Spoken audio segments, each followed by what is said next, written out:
Good evening, everybody. My name is Chris Casella. I'm Jet Patterson. And welcome to the home opener for the Austin Torch.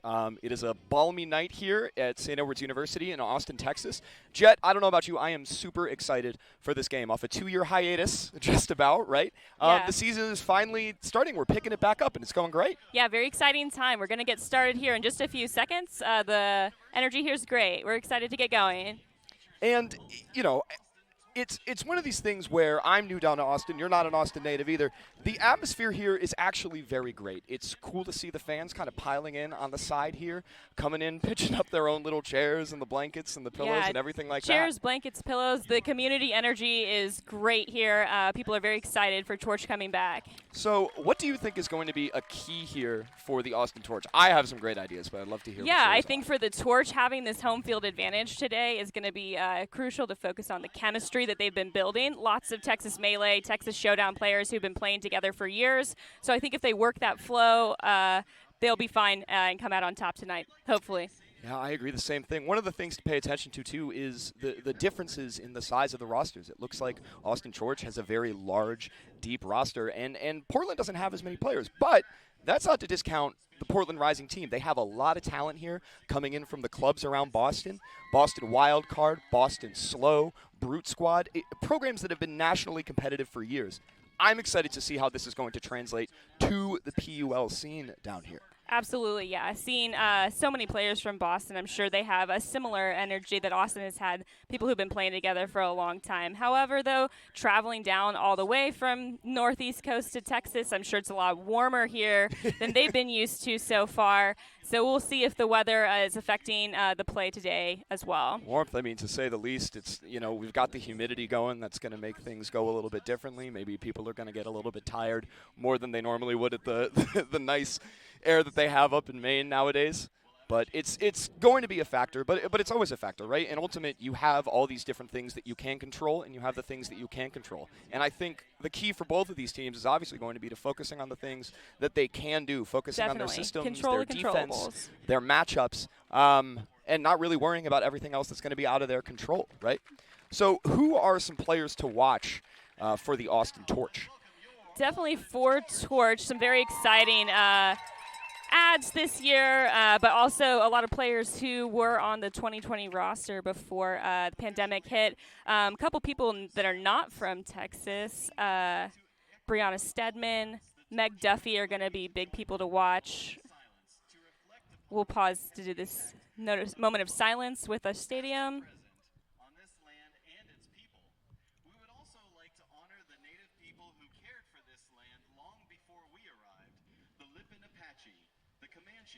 The Tonkawa, the Jumanos, and the Coahuitlican.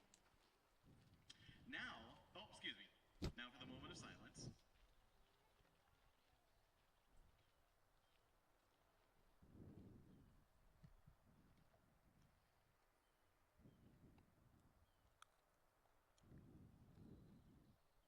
Thank you. All right, popping back to those players to watch. Also, you know, some of the players who have been with Torch since the beginning, Rachel Yeager, Elizabeth Bjork, Carly Garrett starting with Torch this year. Yes. Very exciting add to the team.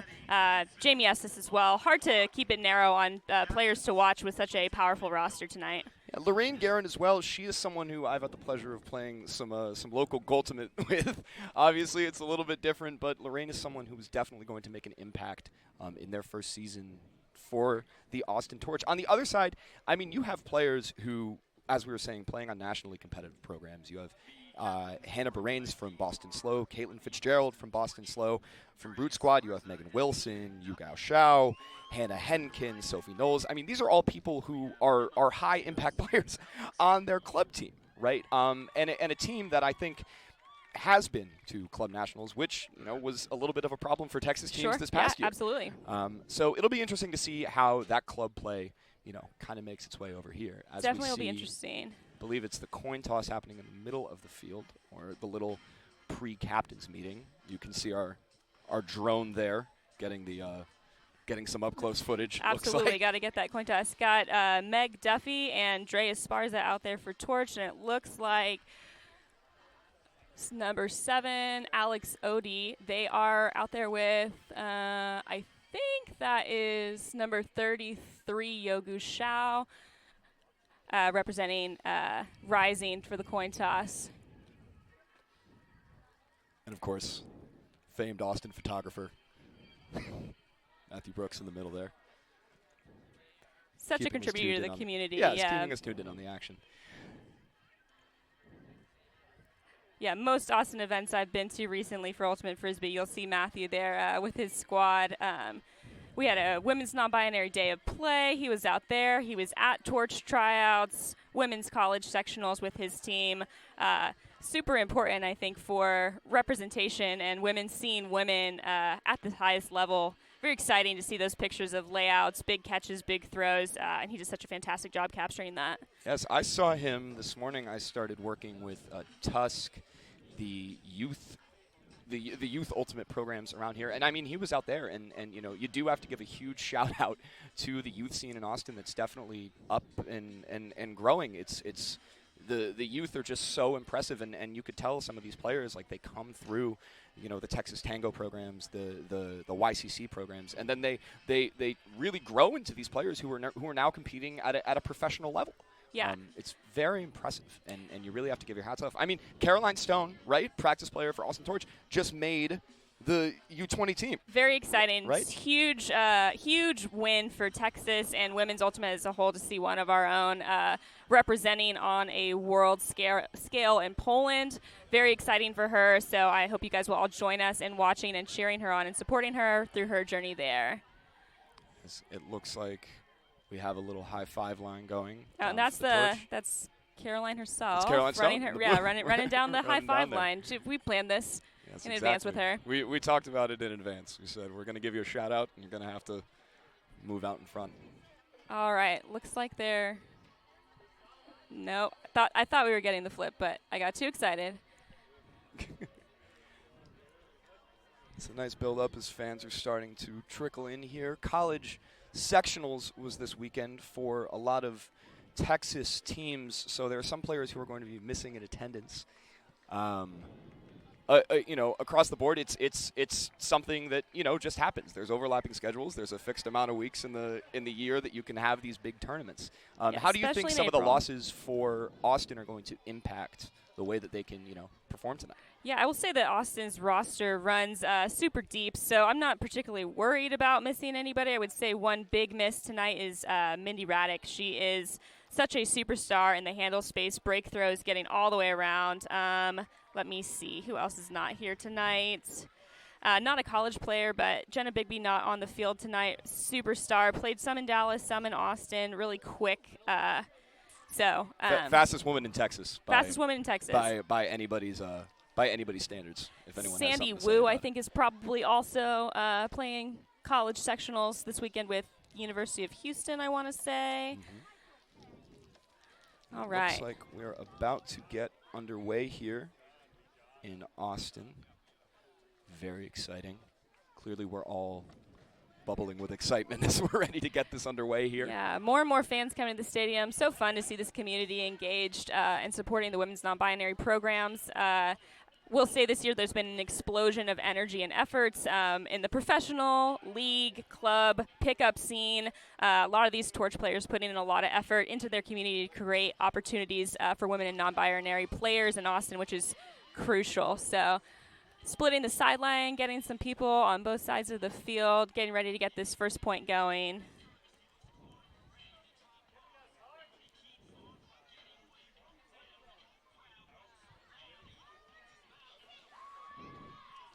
All right, getting the first 7 out there. Looks like we got for Torch, Meg Duffy, Drea Sparza, Carly Garrett's out there, Bree Taylor, Carrie Yuntz, and Nikki. Oh, and Shiru Liu.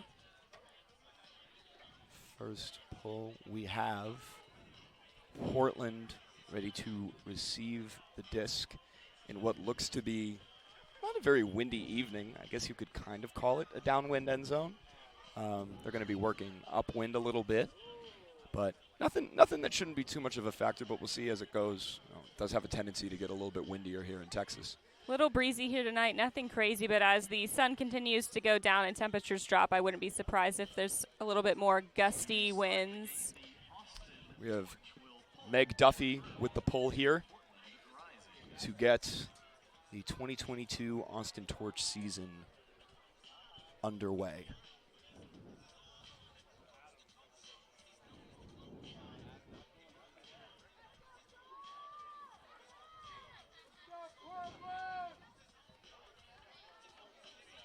All And right. here we go. And we're off. Opening pull. Portland to center. Number 17, Kelsey Devlin picking up. Looks like Portland's in a side stack. A big huck here. Floating Deep into shot. double coverage. Oh, and Low Guerin with the D there, knocking it down. That height and jump advantage is what we were talking about at the beginning of the game. On those floaty hucks, it's essentially you're able to swarm the disc as it goes up, and they did a great job of that. And Ooh. a quick turnover from the Torch, but it looks like there's a call from 34, Carly Garrett. They're going to discuss Foul this. called. Looks like that is Olivia Hampton discussing with Garrett. Garrett looks to retract the call. Contact call. It looks like we are going to Looks like call retracted. Thank you. call retracted. It's going to be Portland disc Disc. on what would look to be the opposite brick mark. Drea 37, Esparza on the Hannah. mark. Hannah Henkin from Rising picking up. Another floaty throw there from Portland. Oh, knocked down by Shiru Liu. 7. She's looking to Garrett center. with a big undercut. Oh, yeah, Dre Esparza in power position.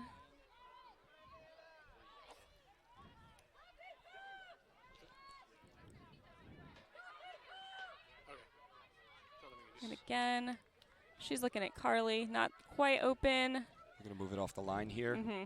Nice around. Break throw, yeah.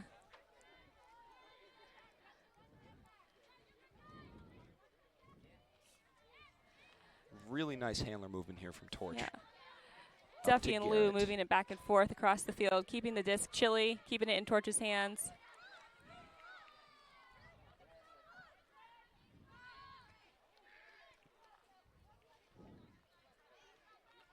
Big around.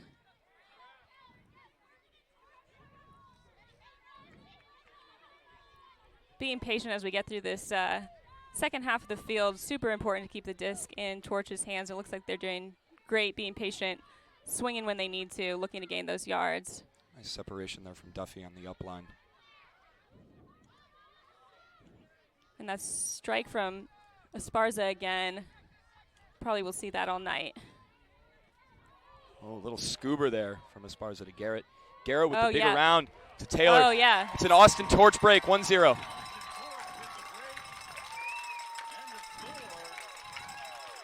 So again, that looked like that was Carly Garrett on the big around to Bree Taylor in the end zone. Yep, that's right. And yeah, like we were saying, patient disc work, keeping the disc in their hands, probably, I don't know, 20-plus throws to get that disc into the end zone for the break. Yeah, I think we'll see a lot of that tonight, and that's one of the things I think playing together consistently can bring to the table. So Yeah, exciting start for the Torch. You think about the things that are going to make someone successful when they're playing at this level, right? It's going to be your ability to grind out long points, save possession when you really need to get a break on the board. And if they can do that all night, that's going to be very difficult to stop for Portland. Absolutely. But, you know, some early execution errors on Portland. They were creating good separation on their cuts from look to be their side stack. You know, I'm sure they're a great team. They're going to shake it off, and, you know, they're going to be able to come back and give Austin some trouble here on this next D point. Yeah, absolutely. And what we're seeing, you know, just from the few games that the PUL has had so far, lots of games where teams are going up 4 or 5 points at a time and then coming back after that. So a lot of time in the game, a lot of chance to run with it one way or the other. I think the Portland players will adjust to the climate here and get some of those floaty throws dialed in as we keep moving forward here. O'Connell with the pull.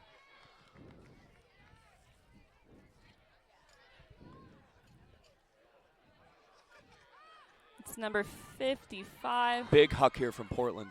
to 19. It's 19. I have that as Olivia Hampton. Yeah. I mean, very quick strike there from Portland. Just movement up the foreside, out of that side stack initiation play. I mean, really can't ask for more if you're Yeah, if can't you're ask Portland, for more than right? that. Right, yeah, exactly what you want to come back out after being broken. Just quick, decisive offense up the field. So exactly what they needed to do there.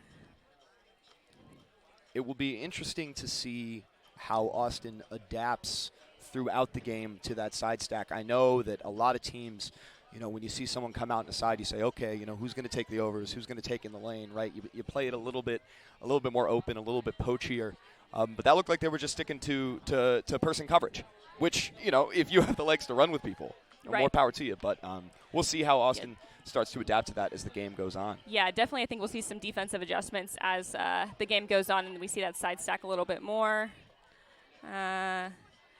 Number 6, Chloe Rouse with the disc to pull. Met her mom and dad in the stands right before the game. Right, big pull here from Portland. 1-1 Austin here on offense. Sierra Rimmon picking up to Elise Bjork. Number 69, Jamie Estes with a big run through to Bjork. Looking at Emma, big throw up. Emma Berrigan. Big shot to Berrigan. Nice. Reels it in. Number 14, Emma Berrigan, possibly getting some major points for being the coolest person on Torch's roster. She drums for a band called Texas Temple. I think that's right. I think it was TV Temple. TV Temple. And makes EDM and house music in her free time. Also doing photography. Very, very exciting person. Also very good at ultimates. Clearly. So. You saw that huck come off fairly low. Berrigan's defender looking the wrong way, came over that outside shoulder. She made the play on the last minute, but it wasn't quick enough. And that's how it works. Some See a little bit of sideline dancing. celebration yeah, there. Absolutely, There's gotta Bree have Stedman it. having some fun on the sideline. And why not? I mean, And why not? You know, you're up. You're winning. Have some fun while you're doing it, right? Yeah, definitely got to hype your teammates up. Keep that energy going through the night. So here we go. Torch pulling up 2-1. It's Shiru Liu with the number 7 with the disc to pull.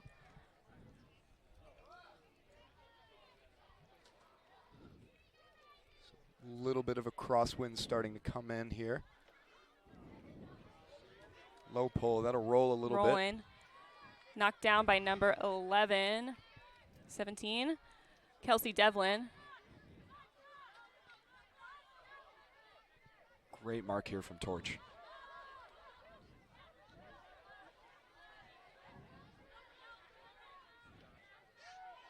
Oh, nice grab there. Working out of bounds there. The throw out of bounds. Number 33, Yogo Shao, very close, just a little out of reach, out of bounds on that one. Number 7, Shiru Liu picking up. Carly Garrett to initiate in the lane. Nice clear out play, center to Esparza. Garrett again. Nice fake there from Garrett Garrett. to Duffy.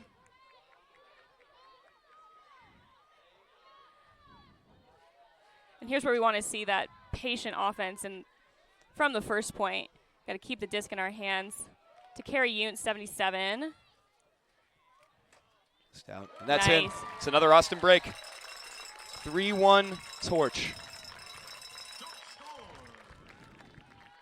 And this was 31, Nikki Gilbert.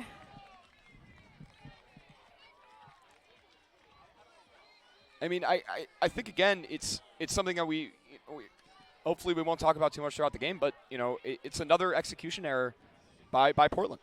Right. You know, there's tight defense there on Torch, but that's an unforced turnover. Right. Yeah, just those little things. Torch is going to capitalize. If you give them the disc, they're going to keep it in their hands. So gotta hold on to the disc as rising on offense here. On defense, their D-line offense, and that's just so, you know, it's so crucial to have a D-line that is not going to turn the disc when you get a block. Right. Because as much as you can measure success in blocks, which, you know, a lot of teams do, a lot of great teams look at, okay, you know, how many blocks can we force against this other very good team? When you get it, you have to value the disc regardless of it's 0-0 or it's, 2 or Right. it's, universe point. So Portland to receive here again. O'Connell with the pull.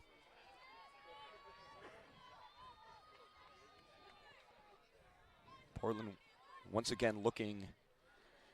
That's 17, Kelsey Devlin again with the disc. Nice shot back to the middle. Stedman there on the mark. 33. Going. Low Oh. shot. And another execution error there by Torch. Sorry, by Portland. Yogu Shao really taking advantage of that deep space. She had the step on her defender for sure. So it was a good look. I'm sure those throws will come together for Rising as we have some more time in this game. Caroline O'Connell with the disc. Looking at Jaeger.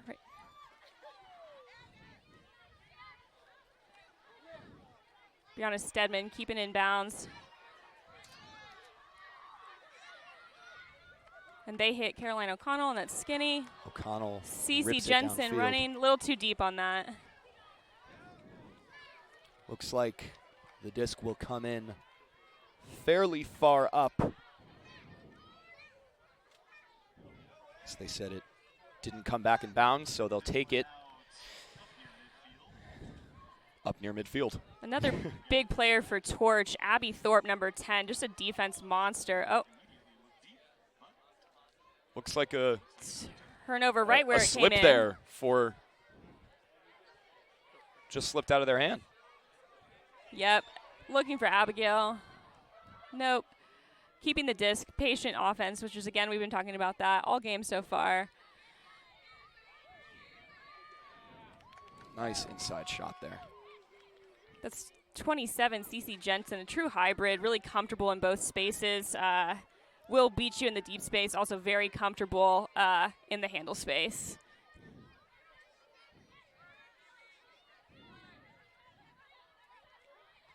Looking for the big around.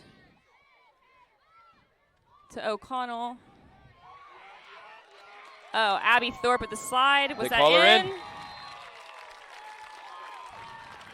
Abby Thorpe, 10, is living in Denver these days, but was rostered in 2020, so coming down to play with Torch, definitely a huge asset for the team, especially defensively. Her layouts and her jump space just can't be beat. Nice sliding catch there. Yeah. Oh, Abby with a big fan base in the stands, chanting her name. Very exciting to see the community and the support here for these players.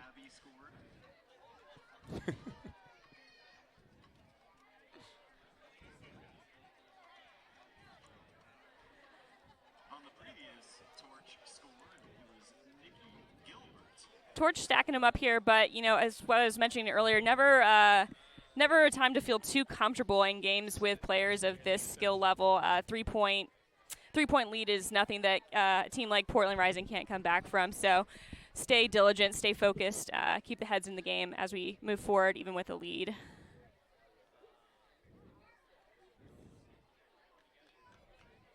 Shiru Liu, number 7 with the disc, big pull going up.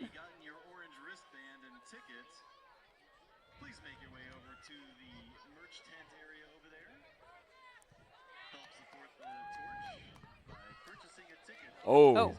Little contact there. It's a tight bid there from Duffy. Sarah Judd with the look. No one's going for it. Look was there. Didn't look like her receiver was quite at their top speed to get to that deep look. Liu, 7, picking it up again. Just a fun player to be on the field with, very confident in the handle space, confident picking it up. Carly Garrett.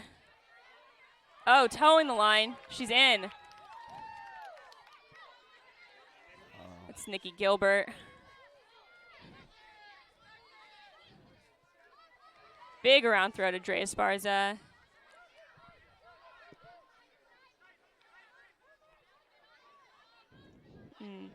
Looking off Gilbert there. Oh. Brianna Taylor poaching wide open.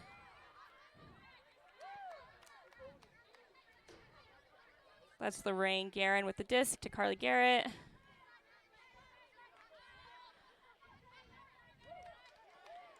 Taylor going. The big groans from the crowd. That Disc is Esparza out did of bounds, not looking throw for that, low. Portland Rising with another chance. Rising number 30, Jean Huang, picking up the disc. Plays with Lexine Sprocket for club. Oh, and a turn caught by Shiru. Duffy to Liu. Looking for low. Guerin in the deep space all day. She's got it. It's another break for Austin Torch.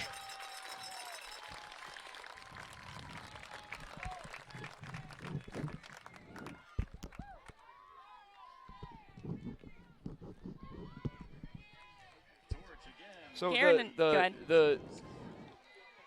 the errors keep coming here from Portland, and Austin is just capitalizing on them. Even when they mess up, they're able to, force a block or play some tight defense, get them, have that pressure on Portland to, to kind of have these turns happen. I mean, we talk about it, you talk about it in football sometimes as a coverage sack, right? And a lot of the times, even though you're not having these clean, huge layout blocks, you're having really tight defense that is forcing execution errors. Absolutely.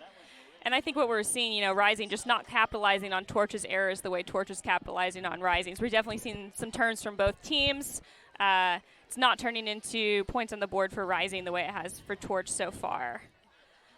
You see O'Connell again with a pull. About 3 minutes left in the first quarter.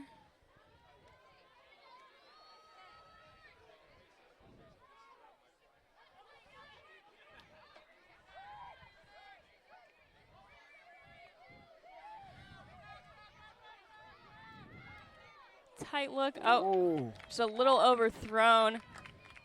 And I can't tell that jersey is 11 or 17. Believe that is number 17. All right. Kelsey Devlin. Oh, Caroline O'Connell picking up. nope. That was that was number 11, Zoe Hecht. Run through D by number 33, Yogu Shao, giving Rising opportunity in their end zone here. All right. Shot there from Portland. Quick score by Portland. Got the D for the Portland Rising. And definitely, I think teams like Portland will carry that energy, getting that next point on the board after the first one, having several breaks scored on you in a row can also be a big motivator, bring a fire, bring that intensity like we saw from Yoga Shao, that 33, the run through D, bringing that intensity. You're so right. Sometimes it's just being able to stop the, you're playing triage, right? Yeah. you want to stop the bleeding at some point and say, okay, let's recenter, let's get back to our systems, let's do what we do best. And hopefully for them that's one of the points that they can look at and they can say, okay, we can score, we can execute on the things that we need to execute on, and we can get back into this game. Looks like Chloe Rouse on the line with the disc to pull for Rising. Plays club with Boston Slow. Founder and owner of Portland Rising. Big pull there. Sierra Rimmer picking up to Elise Bjork. Portland sagging off the Torch side stack. I think this is what we expected to see, a defensive switch from Rising at this point, but Torch having no trouble working it up.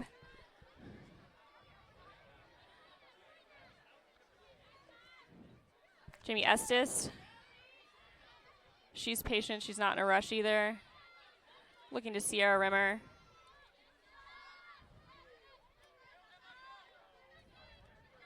Annie Ortiz coming out of the front of the stack. 12. Really good defense there. Yeah, real shutdown D from number 38, 33. Looks like there's a pick on the field. Pick call. Play stops. Stall will come in when the thrower recognizes the pick.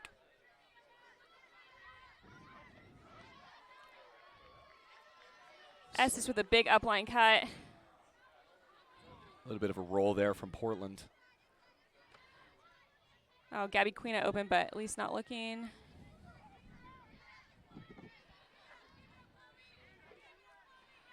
Rising, pushing Torch back here.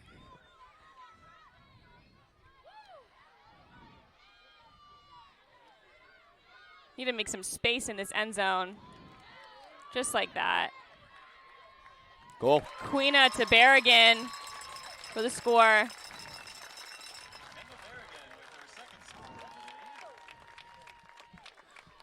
Torch there really being able to work the disc laterally, break the mark, have one or two reset looks, and if you can do that, you're going to have a lot of trouble guarding people right towards the end zone. Absolutely. 46 seconds left in the first quarter here. If Rising wants to score this one, they'll have to be quick moving it up the field. It's an exciting year to be a Torch fan as they return to a full season schedule, and it just got more exciting. See Coach Austin Walker out there directing traffic.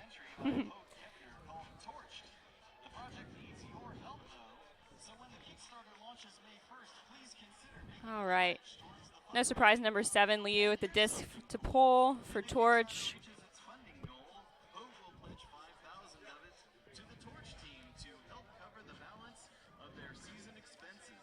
can learn more by following the Torch documentary social media page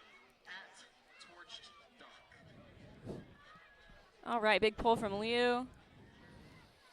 Caught. Swing to 37. Looks like more of a split stack here for Portland. 30 seconds. Number 19, Olivia Hampton just working. Just all over the field. Oh, run through D. That's Nikki Gilbert, 31. 17 seconds left Dre here. with the disc.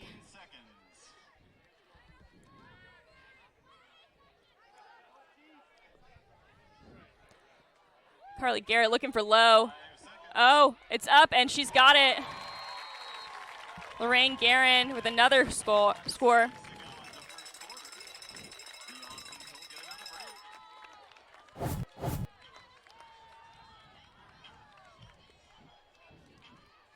Smooth throws. Garrett, just a power player, such a good cutter, but also so reliable with throws. And if you're going to throw it to Lorraine Guerin, she's going to come down with it. So powerful line out there.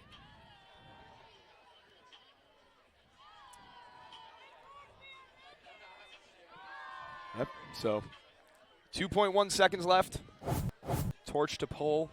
Rising is going to, they're going to have to put something up.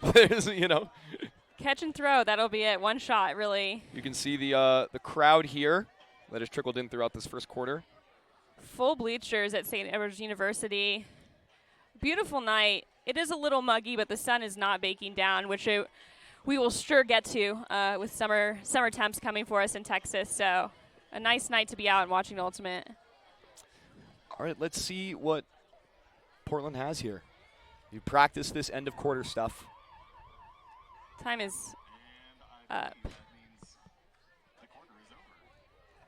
Time.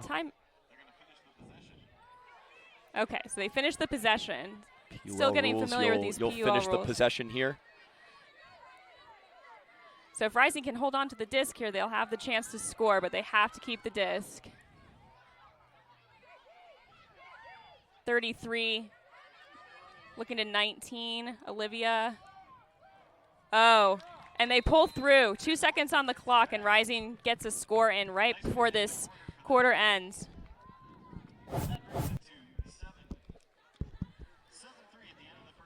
33, Yoga Xiao pointing, dictating what she wants her offense to do.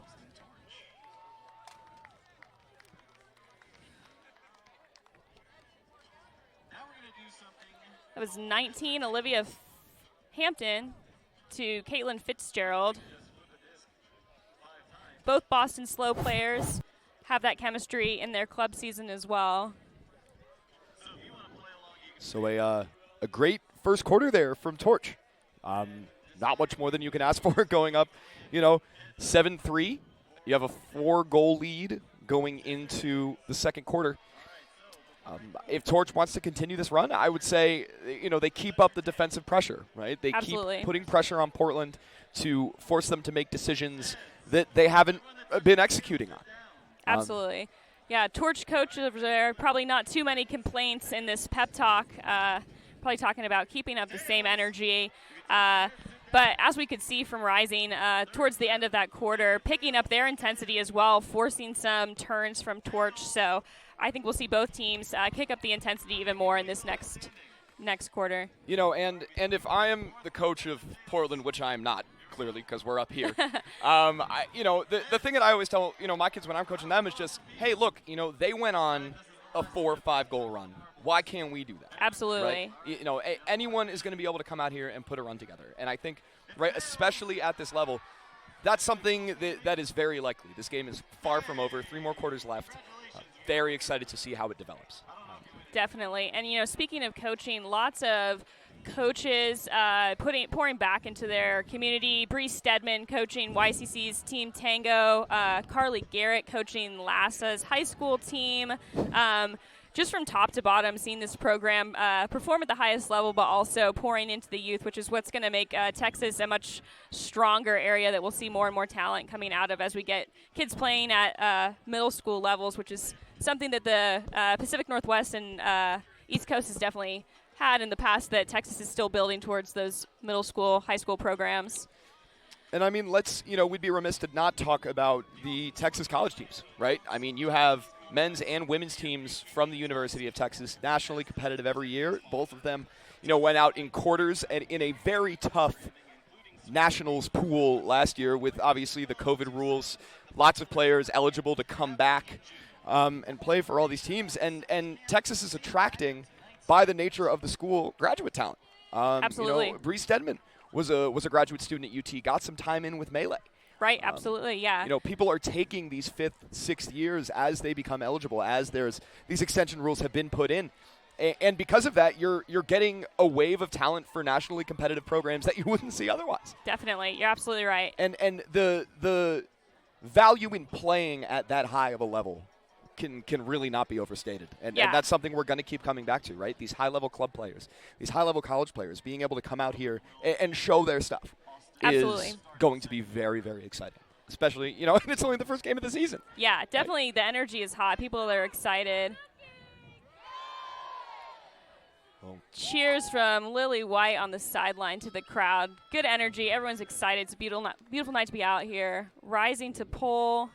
Pretty hard to not be excited when you got a 4-goal lead. Absolutely. Rouse with a big pull. Giant pull. Jeez.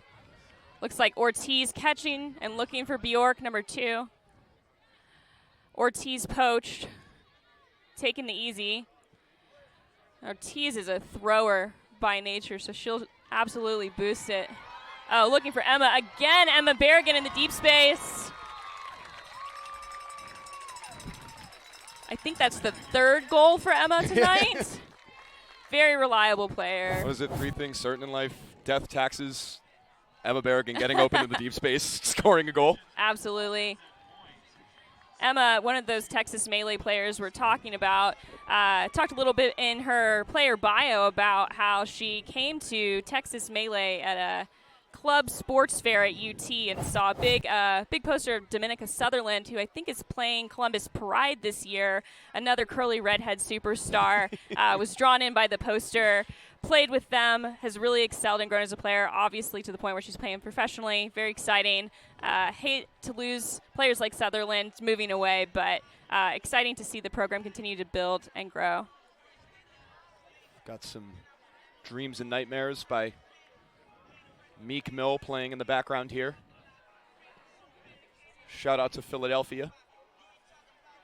Got to put the pump jams to keep you focused. Gotta keep the energy up. Liu again with a pull. A little short. Rolling back.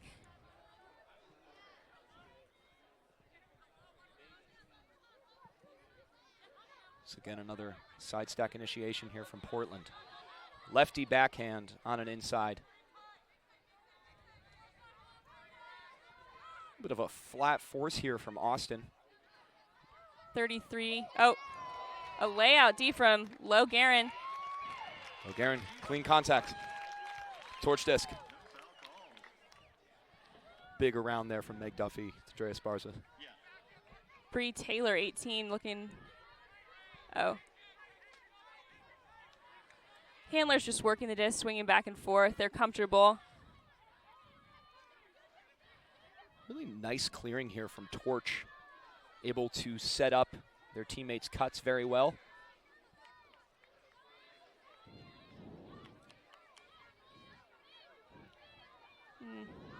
Kind of a bailout huck there from Duffy. Trails out of bounds. Portland gets the turn, probably a high stall count there. Rising putting the pressure there. Throw the disc if you were being marked. That's a coverage sack. That's what Absolutely. we were saying.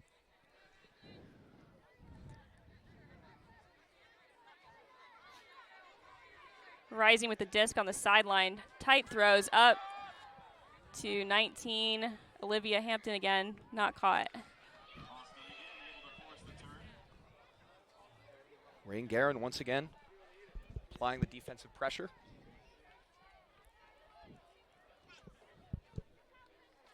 Lorraine Guerin came to us from Wisconsin. Huge pickup for Texas. Like we mentioned earlier, just a game-changing player. Glad to have her here. Drea Esparza with the disc on that sideline. Hard mark with some poachy defense on the handle space, looking big. You got Garrett and Taylor in the deep space. 19, Olivia Hampton getting the disc back for Rising.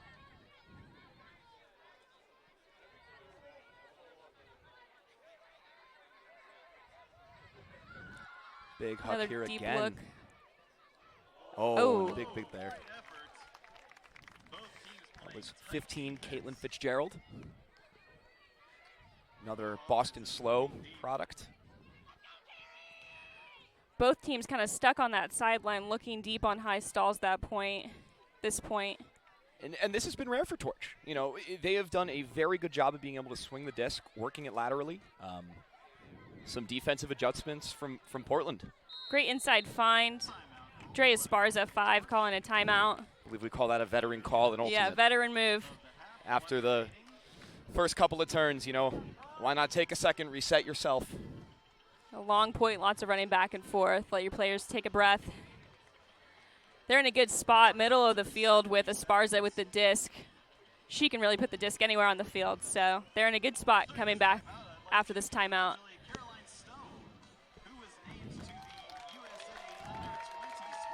There's another big shout out to Caroline Stone.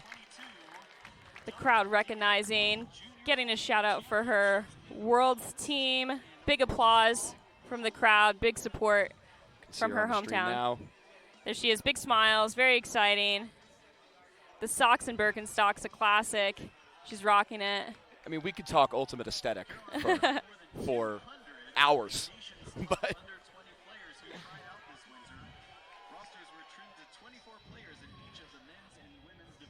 top 24 players out of 200.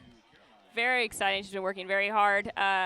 Plays for the Lasta high school team that Carly Garrett is coaching, so the connection there. I know that Carly Garrett has been a huge mentor and influence for Caroline, so it's fun to see them both out here today. And her brother Hayden Stone, another product of Austin Youth System up in McGill University. Looking to Abby Thorpe.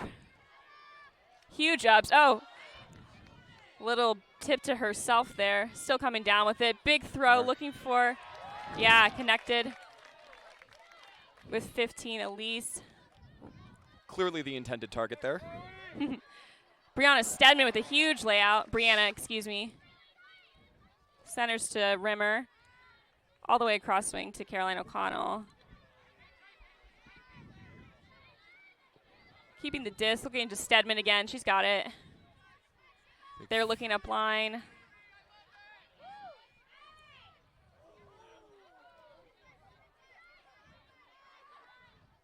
Oh. Another long throw there from Torch. Forcing their players to touch some grass here in the second quarter.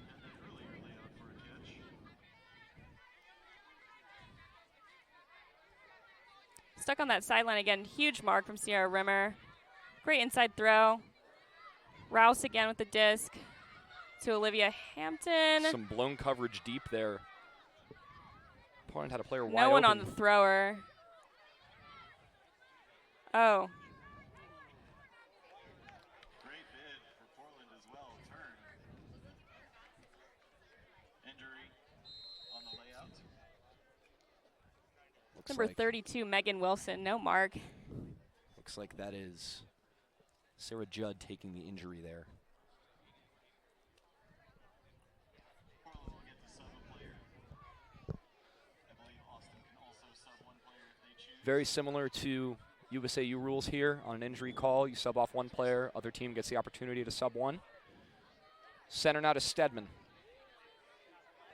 Abby Thorpe on the O'Connell. Oh, nice little pressure D bobble there. from O'Connell. Yeah, big pressure from It was Chloe Rouse. Chloe Rouse again, our girl.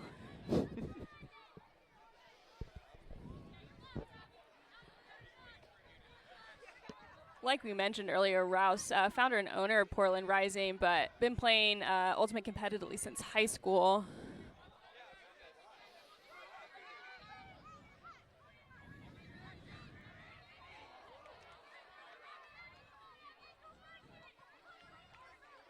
Number 16 going deep. Oh no, 76.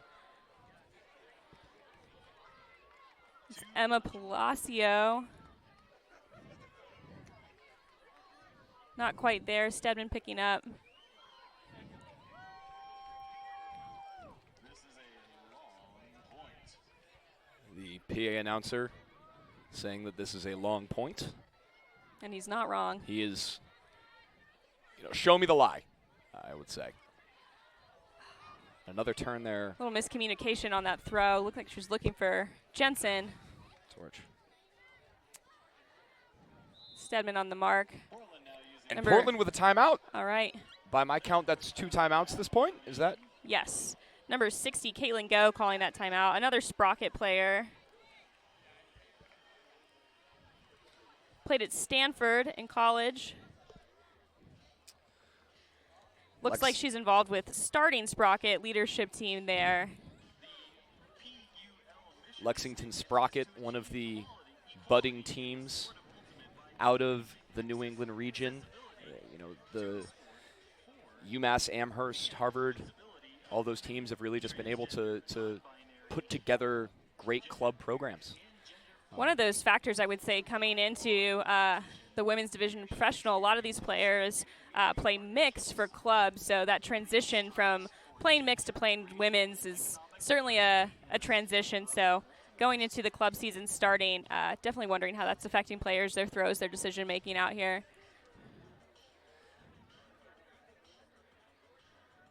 I've always found that it's the female matching players have always been very good about playing with anybody. Whether you look at it at league, whether you look at it in, on club teams and tryouts, they are always extremely good about, playing across genders, going from single gender to mixed. But, we'll see how it works here.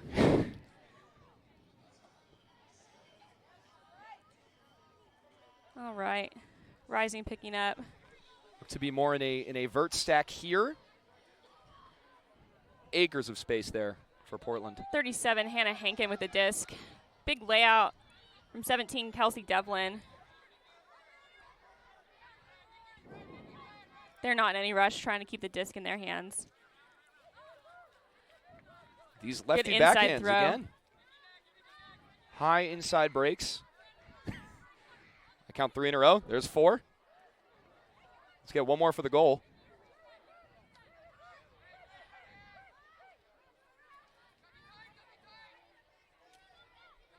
Great mark there from Esparza. Oh, And and that's down.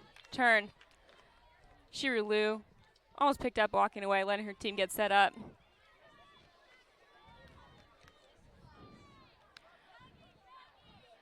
Bree Taylor is someone I'd like to see get a little more involved this game. Haven't seen her hands on the disc much. She's quick. Here she goes out deep. Dre's looking.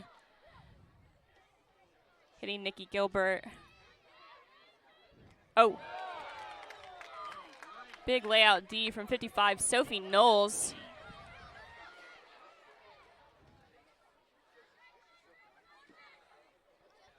One of these long points still having the energy to make that play. Yeah, I think that That's- just shows the athleticism and intensity at this And- level of play. Turn there from Portland. Quite a few back and forth turns this point. Of 4 minutes left in the second quarter. I think we've only played 2 points. There's Taylor. She heard me talking about her. There she Got is. the oh no, and it slipped. Slipped right out of her hands. Thought that might be a contact call, but no. She's shaking it off, getting tight on defense. That's really all you can do, right? I mean, it's what we're taught from when we start playing Ultimate. You make a turn, you make a mistake, just get back on defense. Earn it Right, back. absolutely. That mental game of, especially at this level with fans in the stands. Another turnover from Portland. Another chance for Torch here. Lowe's taken off deep. Oh, And Duffy hands on it, bops right out of her hand. I think we're seeing the conditions start to take hold. It's a very muggy evening, even though it's not too hot. Right. Long point. Hands get a little bit sweaty, a little bit more difficult to catch the disc. Off the line there from Portland. Swing it over one more. 33 Shao, just a very in-control player on the field. Can hear her from the stands up here, her voice commanding offense. See if we get an inside break. There's the lefty again. Oh, Nikki Gilbert with the D.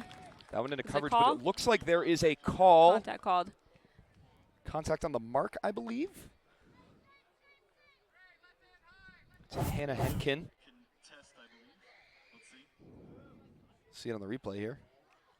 Still Portland's Coming in on one, looks like no contest. disc, no contest. Disc coming in on 0, stall count. Portland loves those little lefty insides. And Oh, a bidding oh. grab there.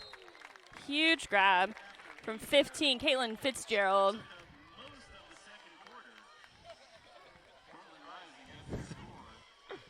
At this point, fresh legs, new 7, I'm sure after that long point, are itching to get on the field, be out there, get some work done. It's a great grab there from Fitzgerald. Once again, we're talking about the athleticism. The athleticism of these players to have a point that quite literally has taken up half of more than the half second of the quarter. second quarter. You know, I mean, they just said we played 2 points this whole quarter. So being able to stay out there, slog through these points as best as you can, and then make those big plays, and we saw 2 of them. Absolutely. And we saw the layout block from Sophie Knowles on this sideline over here, and then we see another diving catch in the end zone. Yeah, definitely. Those big layouts, definitely I think something that sets apart at this highest level. Are you ready to put your body on the line for the team? And the confidence and commitment to just do it without thinking twice. Definitely a higher level that we're seeing out here tonight. I mean, I can speak from my personal experience. When I hit the ground, I'm not getting up for a good 2 to 3 minutes. I'm not getting up. No, I I'm know.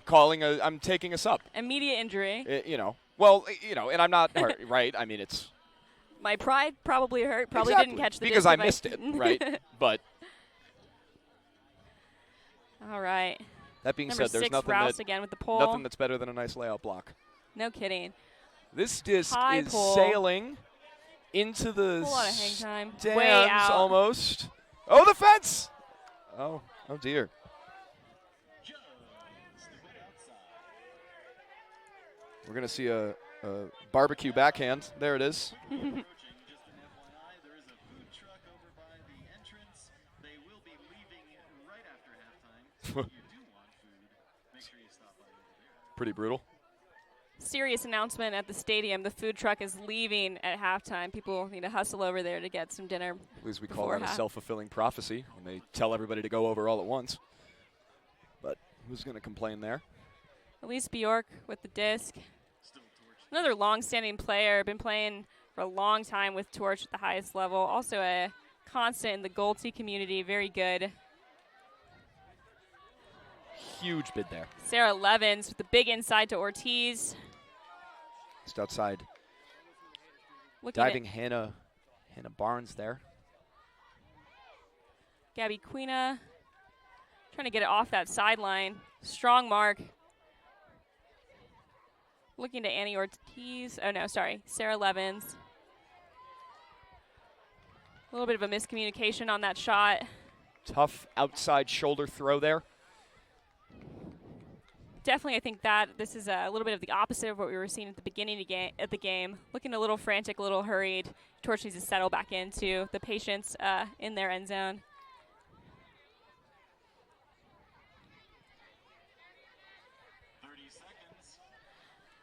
30 seconds left in this half. Can Portland string something together? Nice separation there.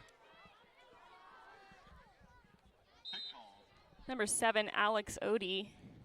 So the clock will keep running. If time expires, it looks like it will be last possession will to end. Portland. Looks like Odie was the disc. They're another Brood Squad player. Time's up, but the disc was in the air when the horn went off. And they have waved it dead. That is the end of the quarter, end of the quarter. first half. Austin 8, Portland 4. 3 points in that quarter. Very different from what we were seeing in the first half. We'll see what both teams kind of come up with as they regroup at halftime, take a breath, take a rest, and come back out. Tusk Ultimate player, meet over at that trash can right behind the fields. I believe Bonesaw is going to have some sort of halftime activity. He's running over here now. If you are a youth Ultimate player and you have a disc, meet over at that trash can in the back of the bleachers. We're going to have a halftime activity for you. All youth players, meet at the trash can. Any mean comments on the stream? Fellow guys?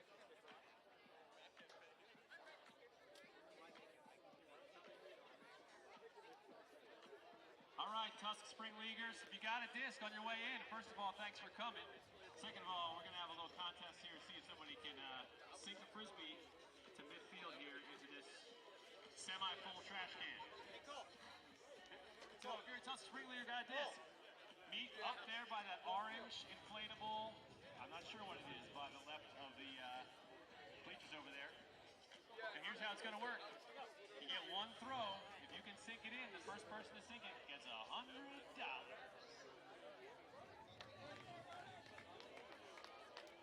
It's only if it goes in and only the first person. So meet me out there in 1 second, Ed. Let's get some good music going here.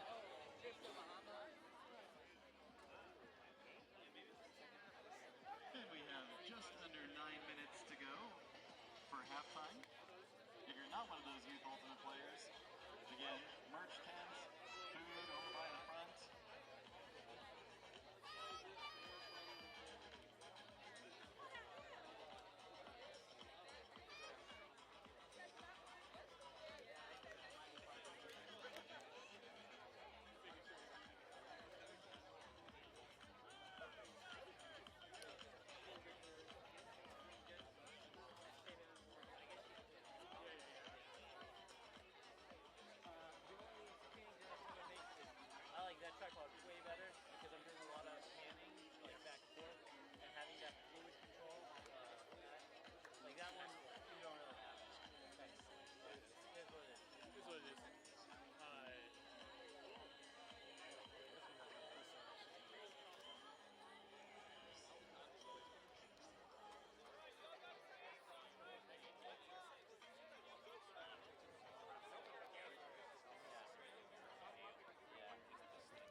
in this? Yeah, this mic's hot, so.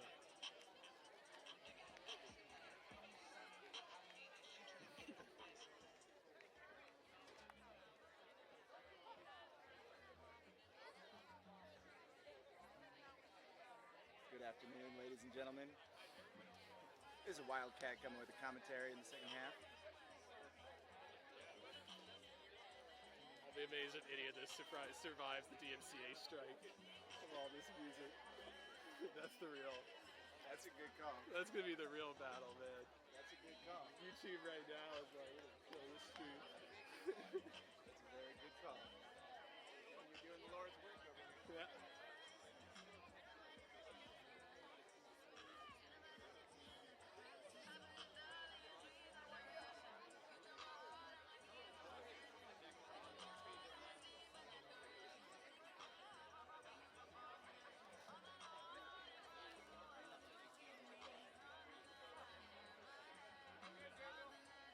Alright.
Since you're up and about, if you haven't already purchased a ticket, please head back over there by the food truck and merch tents. I believe there's a ticket office over there.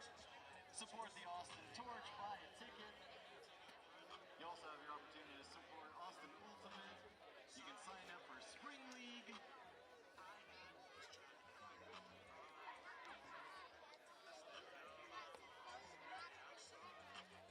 You can buy some cool Austin Torch merch, some cool Austin Ultimate merch.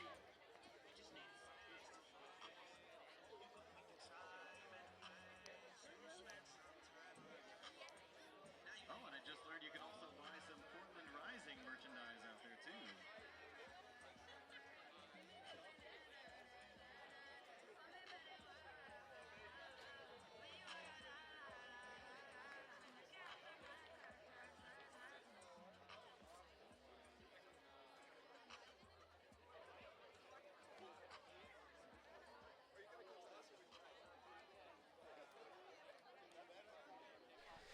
And welcome back, everybody. We are about to get underway for our second half here at St. Edward's University. Austin Torch versus Portland Rising. Fairly eventful, uneventful first half, depending on which way you want to split it, Jet. Very exciting Definitely first quarter. Second quarter only had 3 points. That long point in the second quarter definitely will be interesting after this break. Had a second to rest their legs, get some water, take a breath. I think the pace will be more like the first quarter, but we will see. We have Caroline Stone. Oh, I apologize. It's Caroline O'Connell with the pull here. We know that you think Caroline Stone should be on the roster, but we've established it. So no one has gotten more mentions this evening.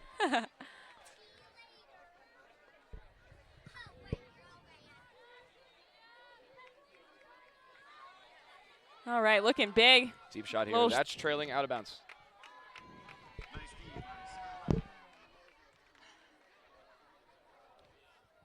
Number 55, Sophie Knowles going deep for that one. And again, that's another execution error here for Portland. See how Torch does starting on this forced sideline. A little snug. Looking for Jaeger. Oh, not looking for O'Connell Jaeger. puts one up. Ah, Nice block there. 55 again. Sophie Knowles. Oh, big run. 16 Aaron Rhea. A little bit out of the way there for the Portland Rising receiver going deep. 16, that was Aaron Ray. Brianna Stedman picking up. We step in with a blade here that doesn't quite land. Not sure if Jensen was ready for that. It's getting look. a little bit windier. You know, when you put the blade, that was going to come downwind, so wind is going to push that down a little bit more. Very tough shot, though. Uncharacteristic there from Torch. Ooh. Good look from 17, Devlin. Not quite connecting.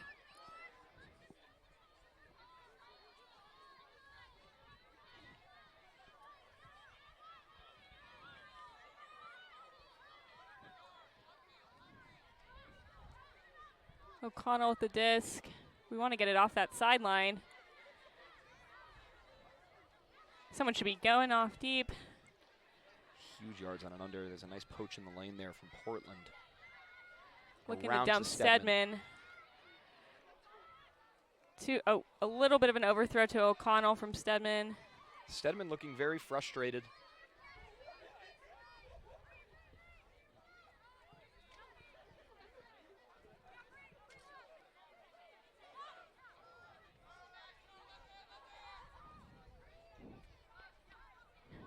Devlin again commanding the offense for Rising.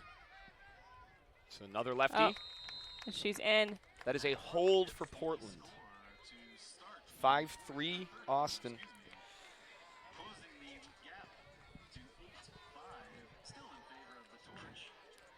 Austin still up by 3, but Rising coming with the intensity out of that halftime. Austin will have to pick up the energy to keep that lead through the second half. See some nice movement here from Portland on the goal line. They are very much loving those high release lefty backhands, which anyone who's been playing for a little bit knows that that's the throw that's coming into the game now. Definitely, and that's it's such a hard throw to defense. If you have that throw and your cutters note that you're looking for it, definitely can be very valuable, especially in the end zone. And in these conditions, you know, not a very windy night. There's a little bit of wind, but you know, you're able to get off throws at angles that you probably wouldn't if it was a windier more of night. a thrower's wind, right? Absolutely, you know, 8 to 10 to 15 miles an hour. There's a lot of throws that you just can't do. Granted, that does not stop a lot of people from doing them. All right. We have Chloe Rouse here. Ortiz catching the pole to Bjork.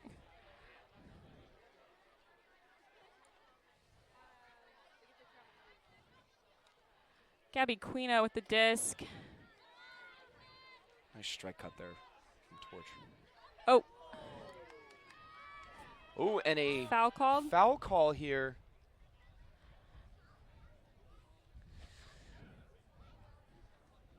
This is tricky. If we see this on the replay, maybe.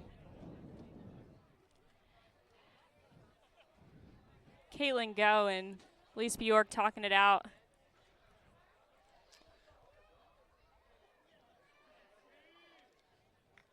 Looks like they will send it back. That's a tricky call, right? It's one of those things where you're throwing into a very close area. You kind of wonder, okay, who's that on, right? Is it on the defender or is it on the thrower for putting it in that position in the first place?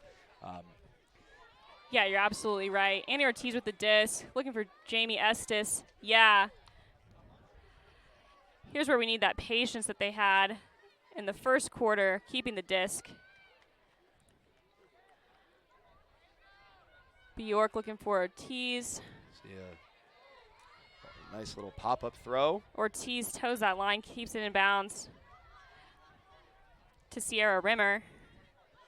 Looking for Slev. Oh, yeah, Sarah Levins.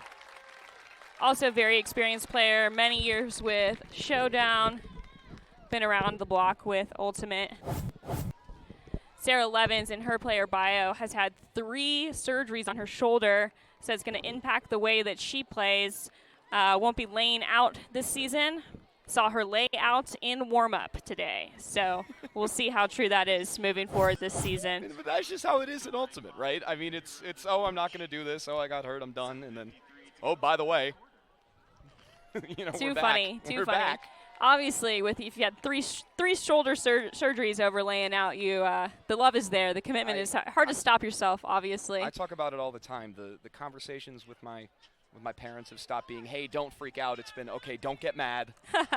You know, I just broke something. I did this. I did that. we might meet our deductible. Might meet our Might meet our out-of-pocket maximum deductible. this Who year. knows? Megan Duffy with the disc for the pole. Megan Duffy also a huge contributor to the WNB, Women's Non-Binary Energy in Austin, heading the efforts to put together one, if not two, club teams in Austin this summer. Very exciting stuff. Lots of time, lots of hours from her. Portland again initiating off the front of the side stack. Just no one anywhere near them. Pump on the under there.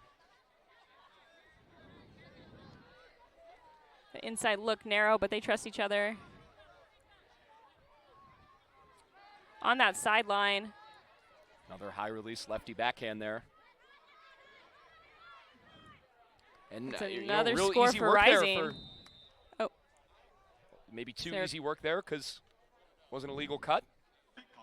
Pick called. It's the conversation whether or not it affected. Looks like it's a goal, Portland. So very, very easy work there for Portland. You know, I mean, they start in this side stack on the near sideline over here. They just chew up yards. Unguarded under after unguarded strike. They initiated from the front of the stack extremely well. Their flow is there, right? Their flow is there Absolutely. when they have it. Definitely seems like Rising is dialed in coming out of half. Torch will have to definitely bring back that intensity on defense, make them work a little harder to get those unders like you were mentioning. So we'll see the adjustment on this offensive point. Torch receiving. Portland's still very much in this game with, you know, I mean, you look, you have maybe, 8 or 9 white shirts that can go in and play compared to the 2-3 lines that Torch is running. Yeah, they're hanging with him, right? They're hanging with him through these long points. Yeah, the give and take of the smaller roster, you know, you might run out of energy, but also the cohesive flow is there. It's the same people. You're not mixing it up. You're playing with the same 6 or 7 on the line that you've been playing with all night. So the chemistry is definitely there. Pull from Rouse, out of bounds.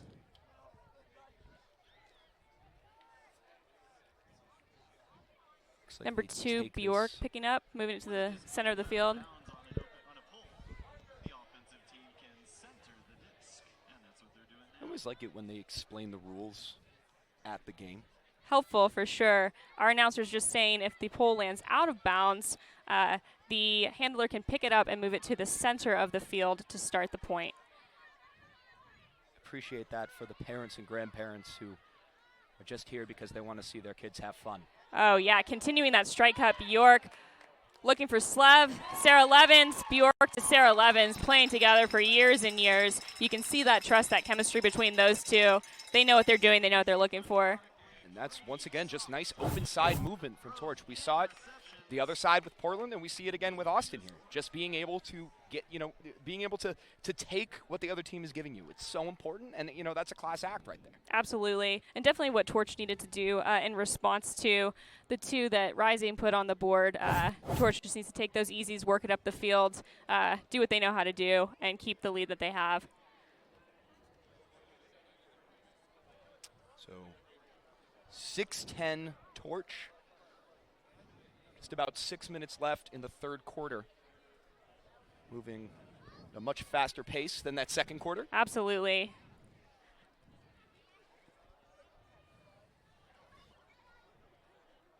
Looks like we have O'Connell with the pull here for Torch.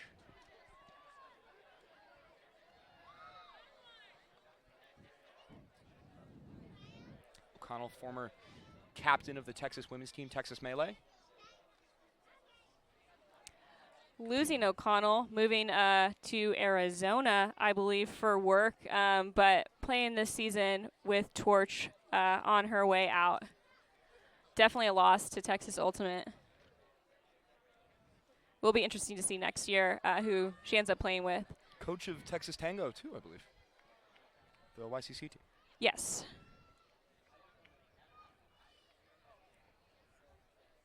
It's a bricked pole from O'Connell. What we just saw before, same rule. Hannah Hankin picking up, taking it to the center. Hannah Hankin, another Ultimate family person, 2 older brothers who play Ultimate, has been playing for over 14 years. A nice inside Great shot throw there. 16 to 55. Oh, Yogu Shao. Portland looking deep. Got the score. Again, closing the gap to 3. Definitely rising, bringing the energy. They're excited. They're upbeat, cheering their team on in that end zone, rushing the field, even with low legs. That's important. That's crucial to keep heads and minds focused in this game. Shao, product of Columbia University. Shout out best region in college ultimate, Metro East. Depending on who you ask. Depending on who you ask. We're asking Chris right now. You don't want my opinion on the Metro East. or anyone else who is a one-bid region. It's rough. It's tough out there. Yeah, it's tough out there. And we love that algorithm. Speaking of championship setups, after listening to shout out Sasha Vogel and Jenna Weiner, their new podcast, Double Overtime, covering WL and PUL, pull going up. The structure, we'll come back to that after this point. Sierra Rimmer picking up.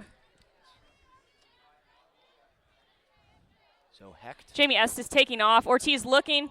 Ooh. Oh. A call of she is still open from the spectators. I don't know about that one. Tight defense from Sierra Rimmer in that dump space. Number 7, working the handle space, Alex. They're filling where they're needed. They're active, took advantage. Oh. I'm predicting a Pick called. not a pick. It's not what I was going to predict.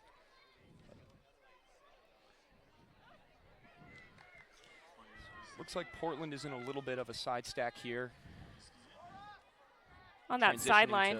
Transitioning to vert as they get more towards the end zone. Ooh. Timeout before the throw.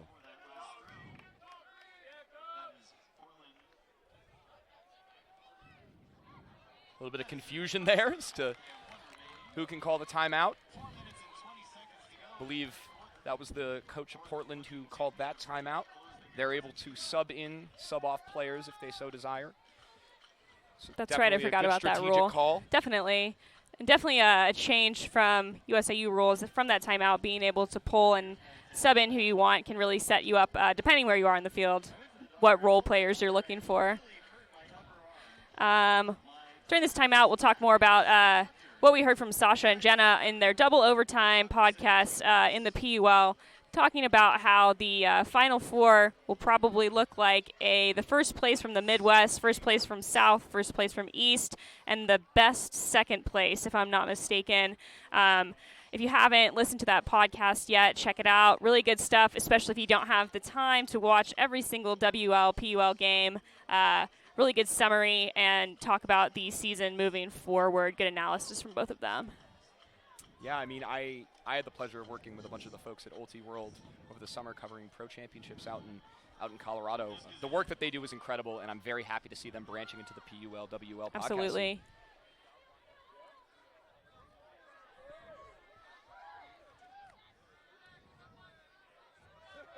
Garrett with a nice seal on that mark there. And some Pick call. called. Lot of movement downfield. Defense gets to get the position. 17, Kelsey Devlin with the disc. Disc is in. Been an offensive powerhouse tonight. Harley Garrett, oh, shutting him down. Tough matchup for Garrett here.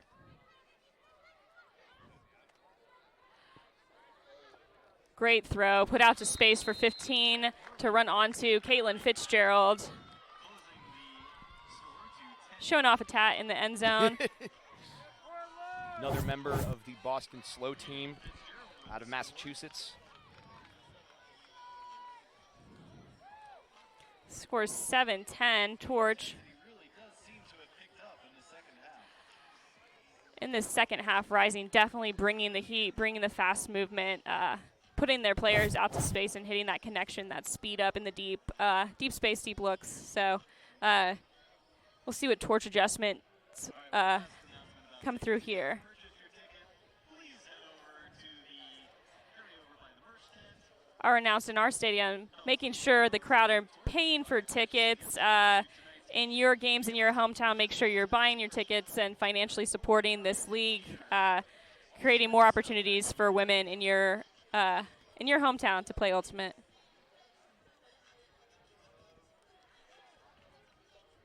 Rouse again with the disc to pull.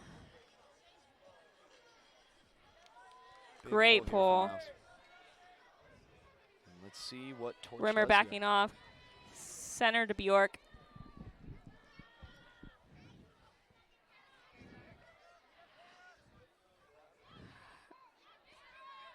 Tight marks. Elise Bjork, who's going. Gabby Quina. Tight.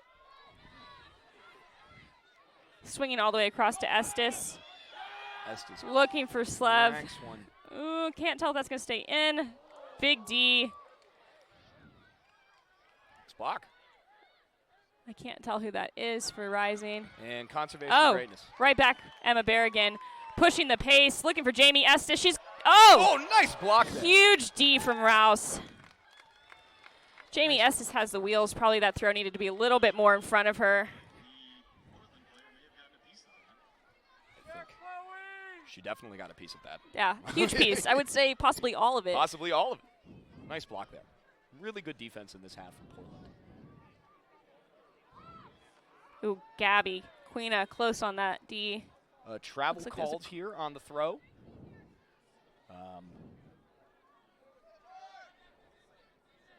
I mean, maybe. You know, We'll see. 90% of the time you could probably get someone for a travel, but how much does it affect the mark? How much does it affect the throw? Definitely a conversation in the community whether or not that you will call a travel. Torch playing tight. Rouse with the disc looking big. Ooh. Had a receiver going deep, didn't want it. Looking to center, no one's there. Oh, big around. Oh, and a big catch with a continue. Oh, floaty, she's 27, Sarah Judd, another Brood Squad player. And she is one of Rising's team ambassadors. 10-9, Portland closing this gap here. Torch is going to have to adjust to stay on top. Torch looks a little bit out of sorts here. I think they are working it down the field well, and it's the red zone efficiency that we saw that really carried them through the first half that just isn't there. There was a throw into tight coverage, even though Estes probably had some steps there. Yep. You have a team that's hungry for blocks. Maybe those looks aren't as automatic as you thought they would be when you first looked. Absolutely, yeah. And it is interesting, coming out in this home opener. So far, this team has practiced with itself, playing against this level of competition with players that you don't know. It's different, and so getting these reps in, seeing what you have, what you don't have. The project needs your help, though, so when the Kickstarter launches May 1st, please consider making a pledge towards the fundraising goal. Documentary for Torch coming out May 1st. There's going to be a fund matching up to $5,000 to cover the expenses. See the social media tagline at Torched Doc. Go check that out. Consider donating to cover some of the expenses of travel for this team this season. Big year for Ultimate Team documentaries. We'll Great see. one for Raleigh Ring of Fire. Looking to Duffy. She's got it to Garrett. Looking for low. No. Good decision from Garrett. Liu with the disc. To Garrett. And swing to Liu. And here's what we need to see again, this patience in the red zone, keeping the disc. Ooh. To Liu. To Duffy. Oh! Over the hands of Duffy, Portland disc. 30 seconds. Torch will need to get it back very quickly to have a chance to score. Looking for Taylor has a chance here. Nope. Some rising for a dominator there. Rising players getting away from Torch. Portland has time here. Absolutely. The possession will finish, so Portland can take their time, keep the disc in their hands. Torch has to push here and get the turnover. Oh. 10-10. Crazy comeback from Rising. Number 16 for that score, Aaron Rea. Very good third quarter there from Portland Rising. Absolutely. We're seeing their players step up and make plays. They're forcing blocks when they need to. They're on their person when they need to be. And then they're maintaining possession, which is something they struggled to do for the first half. Absolutely, yeah. Seeing way fewer turns, way fewer opportunities for Torch to punish on defense. All right, for our end of third quarter activity, we're going to play a trivia game. It's time to test your knowledge about Portland. This game is called Definitely some of what we were talking about before this game started. These are teams that have the mental capacity to be in a 5-point deficit, 6-point deficit, and come right back with no problems. They've been in the position before. They'll be in it again. Bring in the intensity and knowing what that different looks like in gameplay. I'm sorry, did I say Maynard, Oregon? The 1851 Portland Rum Riot occurred in Torch circled up, looking focused. Rising getting some water, getting a break with fewer legs. For national prohibition of 1920, the state of Maine adopted a law which bans the manufacture, import, transportation, and sale of alcohol. Not all Easterners were enthused by that. A small riot. So next steps for Torch here. What do you see, Jed?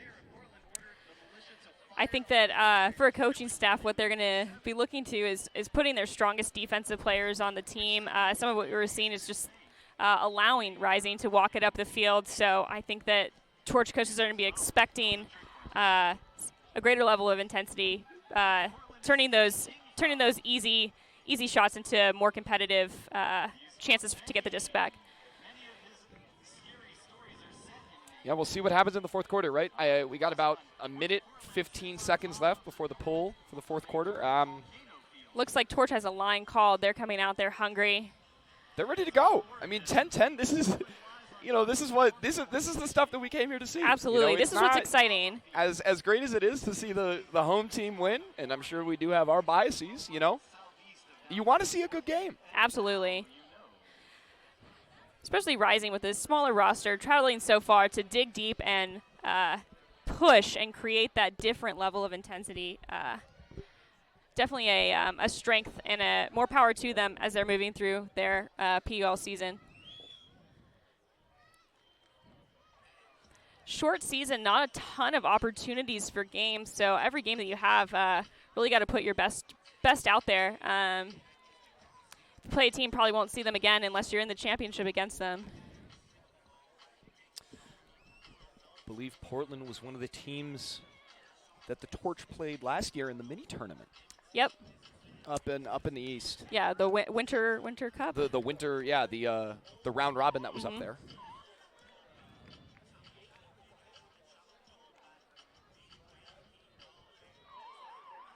All right, here we go. Rouse again to pull. Fourth quarter. Season opener at home here. Very nice night at St. Edwards. Let's hear it. Austin to receive. You can tell Torch is focused. Some players with their very competitive edge getting a little angry that this game is caught up the way it has. And that's what you need. Getting a little mad, getting a little more intense, more focused. High Slab throw here. up. Oh, yes. Great catch. Sarah Levens, such a powerful player, read the disc well. Sarah Levin came down with that. Annie Ortiz, back to Sarah Levens.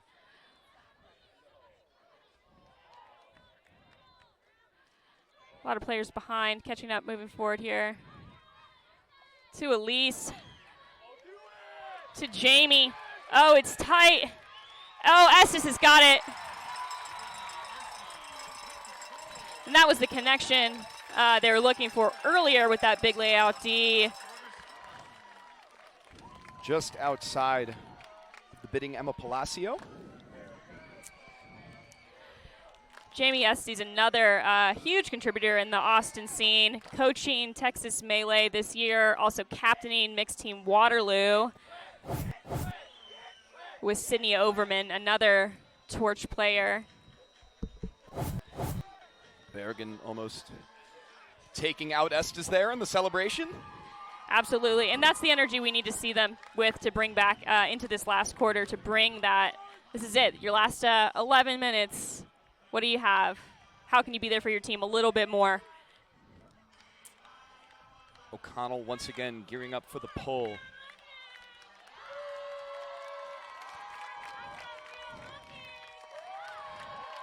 Big cheers from the stands.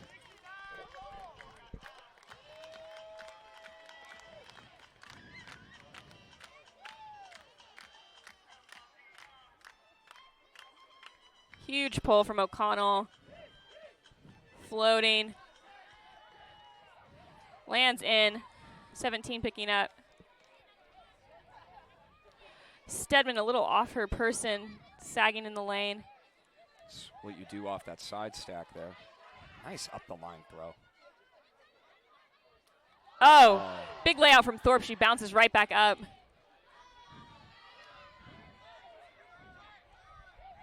Big mark there from O'Connell, shutting down that around. Or you're talking about coming into this quarter, putting your best defensive players out there. Thorpe is, I think, one of the best defensive players that Torch has. Looking Lady up. backhand there.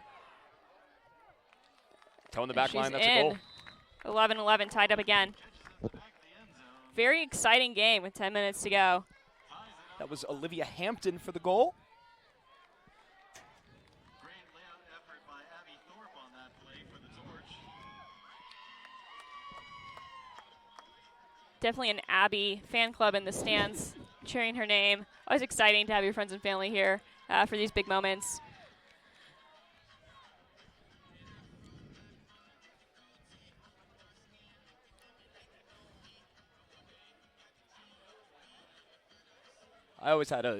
We always had a loyal following in college over at the University of Richmond. We had our friends come out and watch us, and in between not knowing what was going on, they were always very supportive and cheering us on, getting some chirps in when they could. Don't need to know the game, just gotta show up. Just gotta yell every now and then, right? Just say, go whoever. Go team, go go sports. Team, right? Don't even need to know what's going on all the time. Rouse again with the disc. Such a powerful puller for Rising. I mean, it looks like Low pull, but making it all the way down the field. Liu picking up to Elise. wide open reset on the fourth side there. Oh, tight. Yeah, Gabby Quina, another Waterloo player.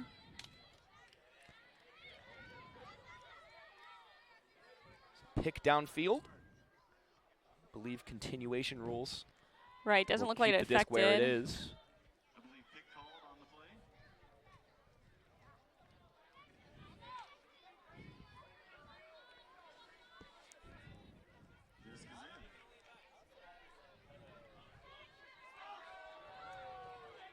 foul called on the reset cut. Crowd is not happy with that call. Unsurprising that the crowd is unhappy with that call. Looks like a little bit too much contact there for the Portland defender, but they'll talk it out.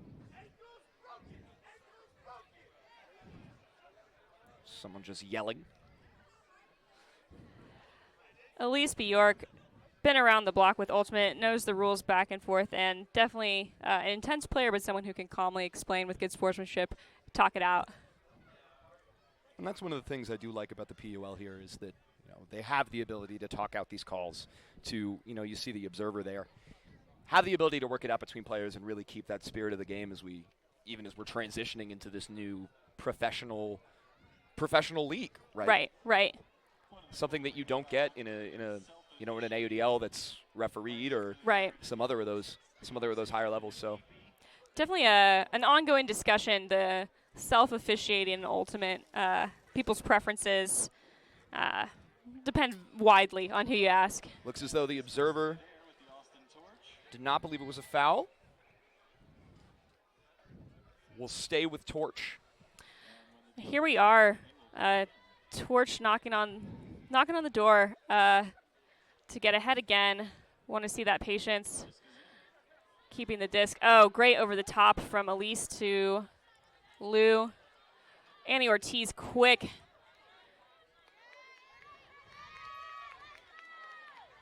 Nice mark. Oh, very close. Big contest from Rouse. Levins comes down with it. Nice reset cut. Oh, tight. Oh, yeah. Estes to Quina, keeping those toes in for the score. And that's a Waterloo connection as well. Something we've been talking about all night. Players who have played club together, that connection, knowing where your people are going to go, what throws they're looking for, what they have, what they don't have. So the ability for Austin to get low on these throws, to break the mark, to attack the space that Portland is trying to take away has very much been impressive this entire game.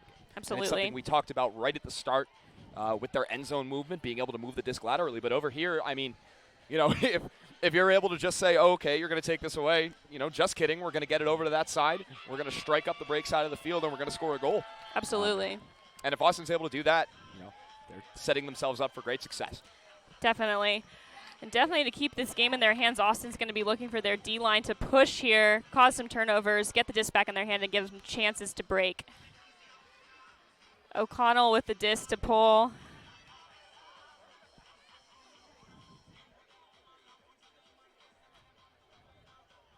Big pull from O'Connell. Getting all the way down the field. Caught by Olivia Hampton.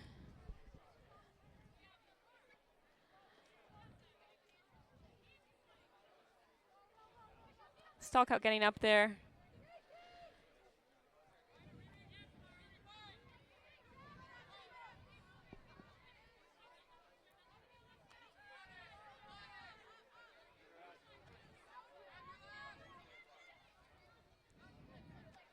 Power Big position strike here for Portland. Oh, Abby Thorpe going, not quite. Good pressure from Thorpe.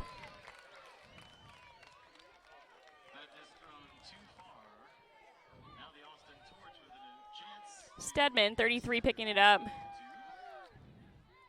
Stedman, another presence, putting a lot of energy into the women's non-binary efforts in Austin. They've been hosting pickup on Wednesday nights for just women non-binary players, which is a great space for newer players, younger players to get some touches.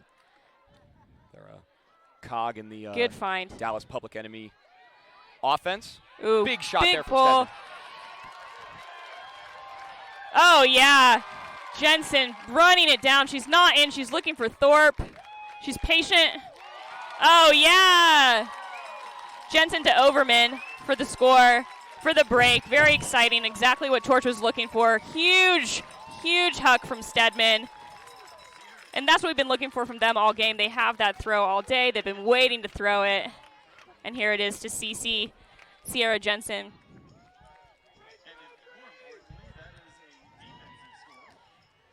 Jensen, who we were talking about earlier, like we said, very comfortable in the handle space, but like I said earlier, will roast you in the deep space like we just saw. Very patient then with the disc, calmly getting it back to where it needed to be to score. Torch up 13-11.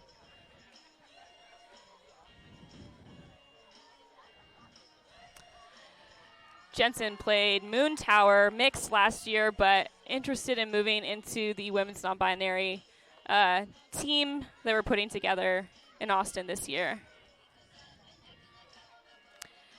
Jensen, just an athlete across the board, does trail running, mountain biking, climbing, very active.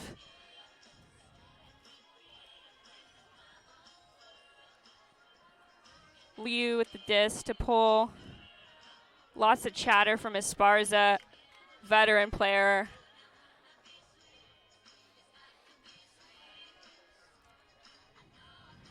Big pull here from Torch. Looks like it's trailing out of bounds. Portland disc in the middle of the field. Portland again, what looks to be a split stack this time. Jean Huang with the disc in the center of the field. Take another look here from Portland just to switch it up. Keep the defense on their toes.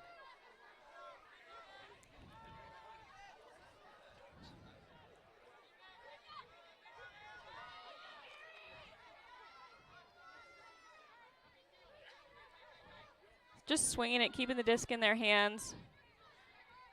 Looking very patient and comfortable. Fitzgerald with a really nice setup on that cut. Big around. Bree Taylor.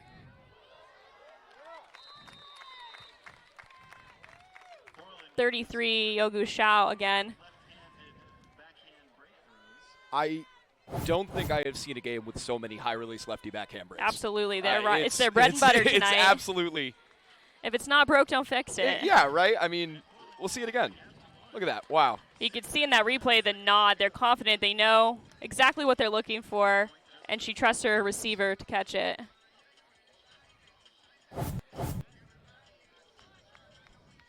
Well, let's see if Torch can answer here. That was an offensive point for Portland. They're going to need a break to keep this game going. About 6 minutes left in this last quarter.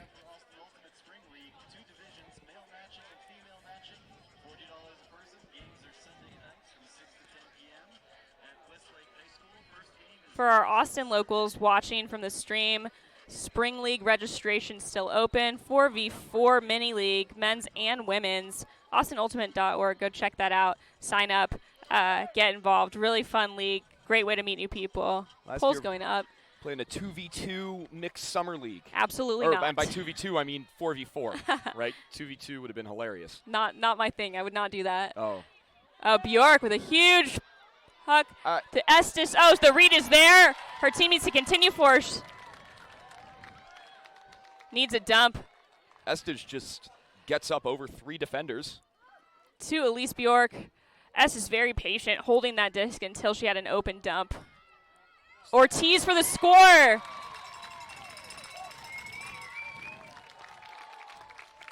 Exactly what we want to see from Torch, keeping the disc in their hands. Great throw from Elise Bjork to Jamie Estes.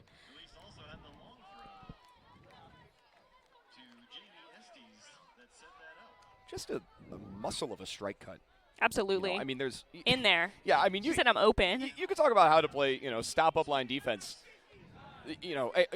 day in and day out. But if someone just gets you on your inside shoulder, you get a little bit of a shimmy, and you just go up line, yeah. I mean, that's ball game, right? I mean, there's nothing absolutely. that you can do. You just got beat on the inside. And that's Ortiz's go-to in the handle space. She's going to get open. She's going to get the disc. Especially in that tight space. She's very reliable to keep the disc in your team's hand. Little dance celebration from Ortiz in the sideline. Really great catch there from Estes to set absolutely. that up. 3 defenders right on her. She was dialed in, focused. O'Connell with the pull. O'Connell with the pull. Looks like this is going to hang Land just in in bounds. Centered from Huang to Hankin. Back to Huang. 19 going deep.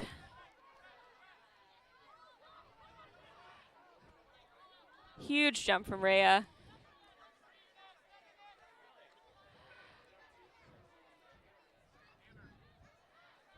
That high release around. Stedman trying to squeeze in, lock that down. Oh, very physical on that defense. Oh, yeah. Big D from Sydney. Oh, no. Jensen. CC. Torch gets the D. Under 5 minutes to go in the game.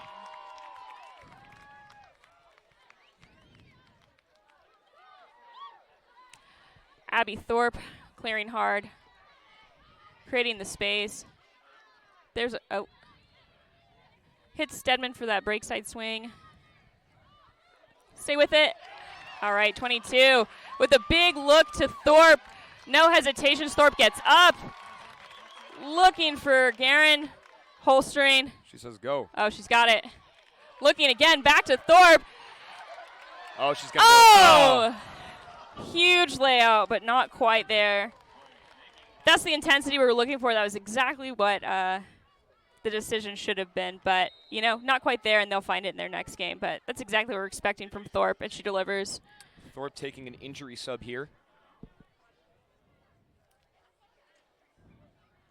11-1 for Abby. Portland also subbing one player. Looks all right, just a little slow to get up. That big throw to Thorpe from 22, Overman. Caught on that D bobble. Immediately big throw, no hesitation. Very confident with the disc in her hands.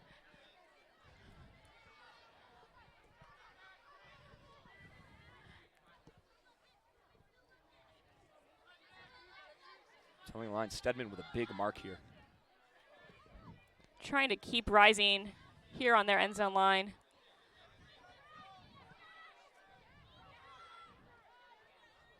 Another high release lefty backhand from Rising.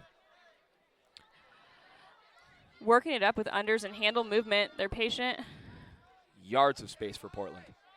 Up. Opting to go with Big. the backhand here. Rimmer knocks it down.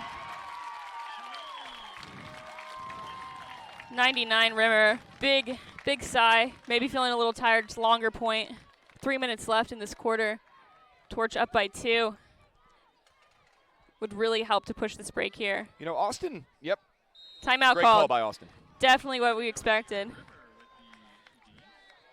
So we're seeing a lot of back and forth here. You know, late in the game, legs are definitely a factor. And, you know, I mean, what I was always told by my coaches, right, is that, sure, you know, you have your legs, but the things that go when your legs start to go is your head, right? Absolutely. It's all mental. And either it's execution or it's catches or it's thinking that there's a shot there that may be a little bit tougher than you'd like. And, you know, Portland has been taking very high degree of difficulty shots. Absolutely. With that, too, Austin a little bit frantic when they get these fast break opportunities. Absolutely, yeah, and we're seeing that probably down in this end zone with Abby Thorpe. Possibly could have been a better idea to dish back, but it's exciting. The adrenaline's there. Both teams are trying to bring the intensity. It's having to balance that push and get the fast break or holster and try to keep the disc in your hands. Always a hard decision. You know, and for Austin to win this game now, they don't need to put up 5 points. They need to possess the disc, and they need to not let Portland score. Absolutely. Yeah, they definitely need to keep the disc in their hands, score one here, kind of push it away. You know, but Portland, on the other hand, they have to push the clock. Absolutely. They got to push the tempo here. Portland needs to get the disc back now They need to a have a block. chance. Absolutely. And Torch can play a little bit more conservatively. They need to keep the disc in their hands, not looking for the crazy deep shots, just keeping the 100% throws. Oh, Great that's reset tough. defense there. Carly Garrett running for it. Not quite. Deep shot Definitely over a the head of bailout. Garrett. High stall. Good mark from Garrett. Rouse. Esparza rushing to catch up. Big around.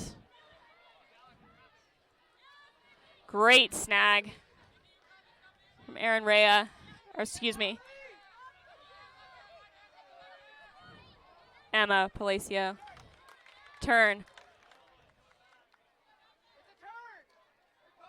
Some discussion, but it will result in a turnover. 2 minutes to go. Austin Torch disc, 2 minutes to go. We have reached the point of fandom where everybody seems to know the rules. Oh, big layout Nice D. block there from Portland. That's number 14, Hannah Barenas. Just under 2 minutes left here.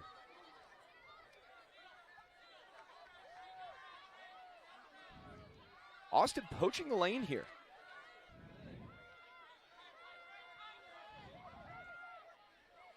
Giving the dump back, not a bad decision.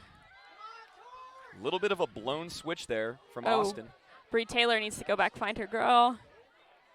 Travel called, it looks like. This will come back a few steps. Didn't love that separation. 24 seconds to go. Clock is stopped at 1 minute 24 seconds. Disc is in.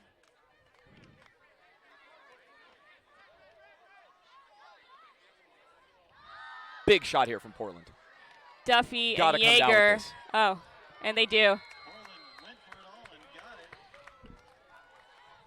You know, nice huck there from Portland, but once again, Jet, it's these high degree of difficulty shots that they're taking. And at this point, you know, with a minute to go, I think I maybe am in favor of taking the risky shots of trying to get something in there quickly, Look, having I mean, the chance you know, to tie it up. Duffy's there, another Austin defender right there, and Yep. that throw's got to be perfect, and it was. Yeah, exactly, for sure. And that's what I was going to say. You know, the defender's right there. It kind of depends. Is that throw exactly where it needs to be? And this time it was. It was Sarah Judd with the goal. Sarah Judd, another Brood Squad player. I think we mentioned earlier from Harvard. That is their second and final timeout of the game. Looks like a timeout called here. So we'll hold for 70 seconds. 70-second timeout. Can see the stands there. See us up there in the commentary section. There behind Alex Dougal. Alex Dougal setting up the stream for us tonight. Lily White hyping up the crowd.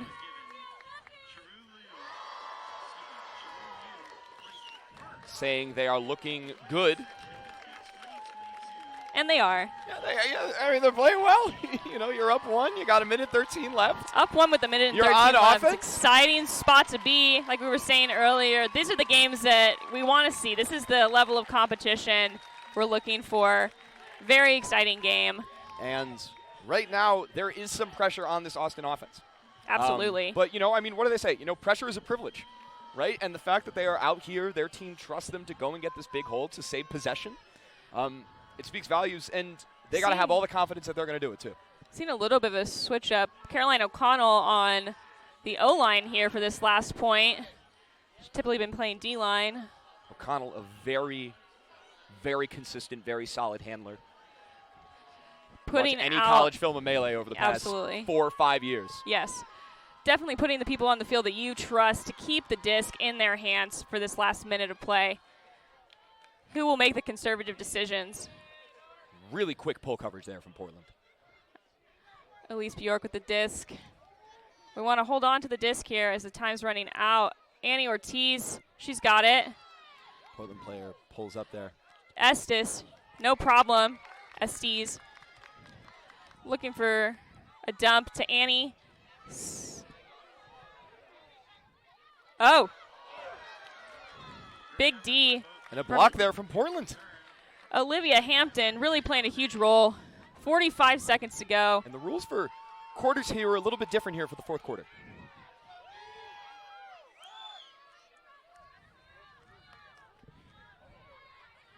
Portland needs a goal here. Portland without any timeouts. 30 seconds to go. You see Torch's best defense here. Tight. Oh, up. It's a perfect throw right over the top of defender Abby Quina. Tied up. Tied up. 18 seconds.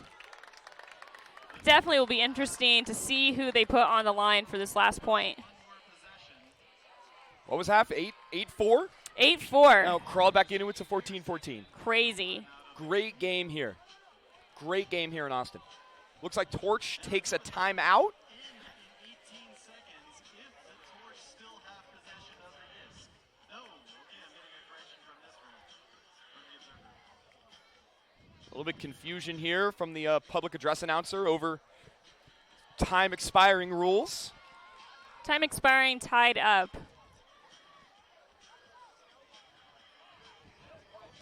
I am also not familiar with this rule, so the observer walking over to educate us all. First game jitters here.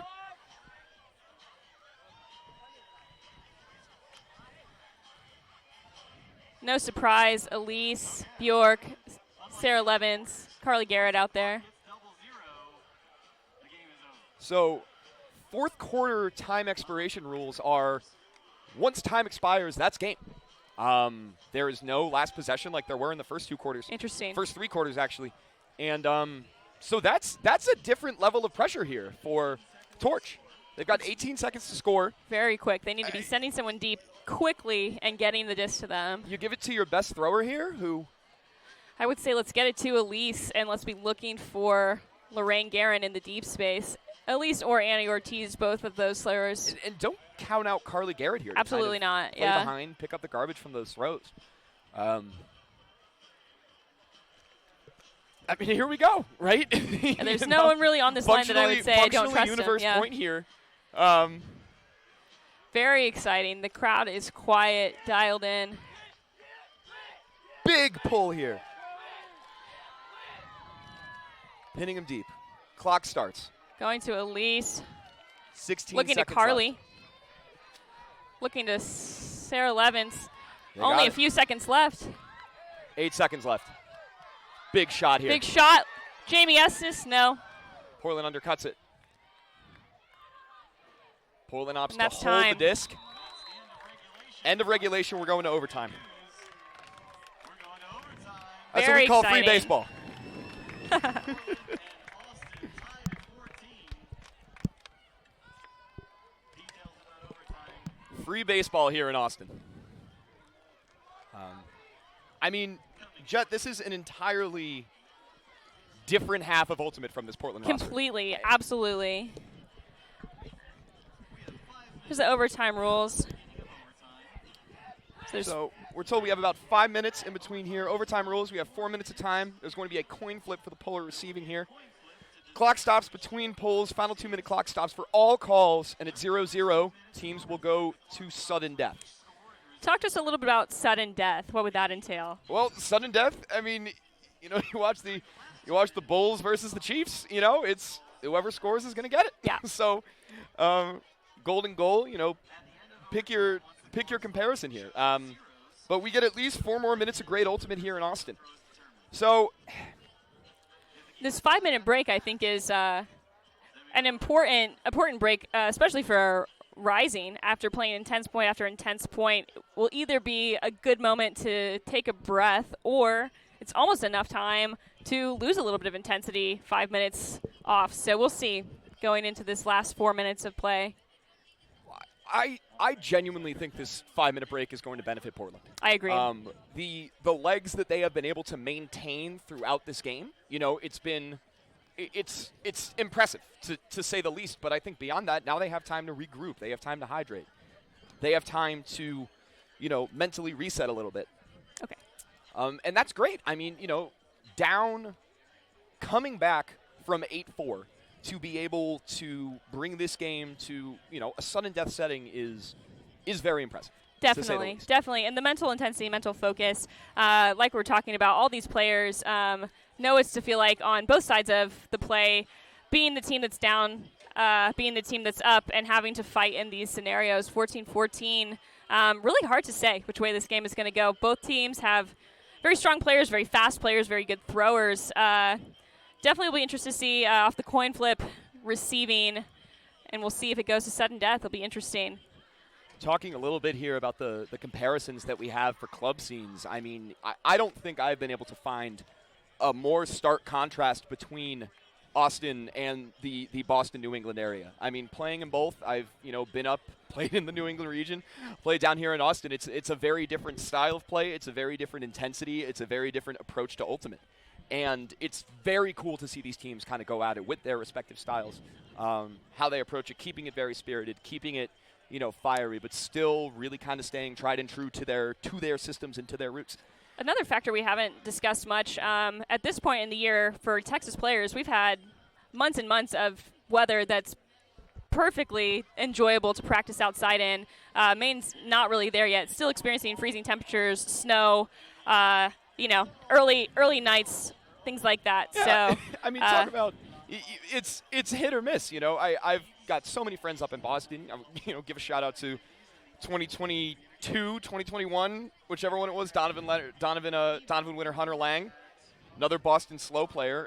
Will tell me he'll come down and it'll be like, oh, it's 70 degrees down here. He'll say it's 55 degrees in Boston, beautiful day, and the next day it's sleeting. So pretty hard to get a consistent practice schedule when it's going to be frozen tundra one day and scorched earth the next. Absolutely. And, I think, as we all know, with planning practices, indoor practice space is so limited, so hard to find that no matter where you live. So Austin and the southern region definitely has that edge of having time to practice outside more consistently. And also, there's no wind. I mean, maybe that's why they're throwing so many lefty backhands. Yeah. Definitely this could be a completely different game from Rising if it was a gusty day, a windier day. Be interesting to see that moving forward in the season, how that affects their play. Well, it'll be interesting, but windy Ultimate is not very fun to watch. When half of your turnovers are just coming from the elements. Yeah. In the WUL games last weekend, the Astra game in LA, very, very windy game, low scoring game. I believe the finishing score was 7-11. Tricky, a lot different. Yeah, I mean, you see some of these scores on Score Reporter, and it's just like 5-6, and it's like, well, what was it? Oh, it was 30-mile-an-hour upwind, downwinds, right? Because we're crazy and decide to go play in it. When any normal sport would just say pause. Exactly. In golf, they stop when the ball starts to roll off the green, but here that doesn't, that's not even especially with a factor. these teams traveling, across the country, limited time and budget. If we can get the teams there, they're going to play. Yeah, get them out, let them play. O'Connell here with the pull from Torch, starting in about 15 seconds. It is the fifth quarter, which doesn't make any sense to those who are thinking about it. If you weren't good at math, don't even worry about it now. If you weren't good at math. All right. We got the horn. Some free baseball here in Austin. O'Connell with the pull. Portland to receive. Pull is up. Nice pull there from O'Connell. Rising, hustling down the field.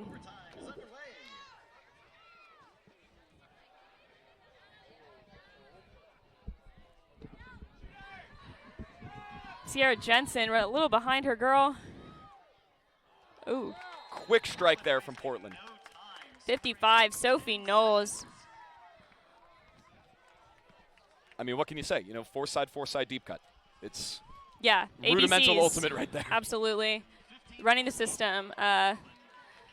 Jensen got caught a little bit there. A few steps behind her girl, just didn't have the space to catch up. Great throw, put out to space.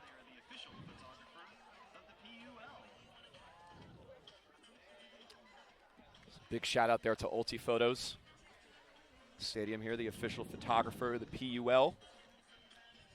If you have a job, buy the photo. Don't screenshot it. If you don't have a job. If you don't have a job, buy the photo. Find Ask your someone friends, to buy the photo for you. It's ask $2. your friends for money. Yeah. It's 2022. We're asking our friends for money. Don't screenshot it. Come on. People work hard.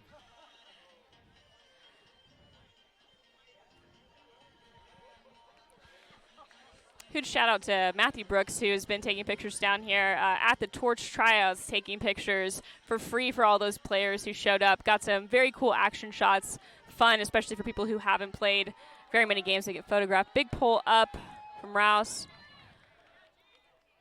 Lands and bounce. Ortiz picking it up to Bjork.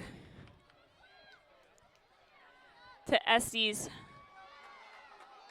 Just Good decisions. Keeping the disc. Annie Ortiz.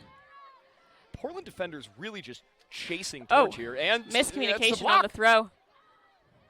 Oh, definitely not what Torch is wanting to see. Open season here for Portland. Rouse.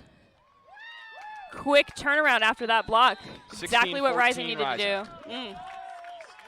This is really where Torch will have to dig deep if they want to push back and finish with the win here for their season opener. Chloe Rouse gets the score. Definitely Who feeling but good. Chloe Rouse? Definitely on the field, running the field consistently. Got to be feeling good if you're Rising right now. 2 up, only 36 seconds into this overtime.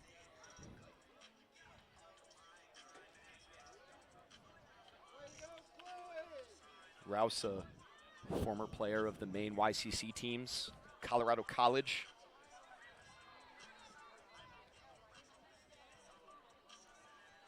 One thing I've always found great about these teams that bring in a bunch of different years of talent is the mentorship that you can really get from the older players to the younger players. Absolutely. Especially, in college, you look up to the seniors, but then you leave that and you're like, okay, what's the next steps here?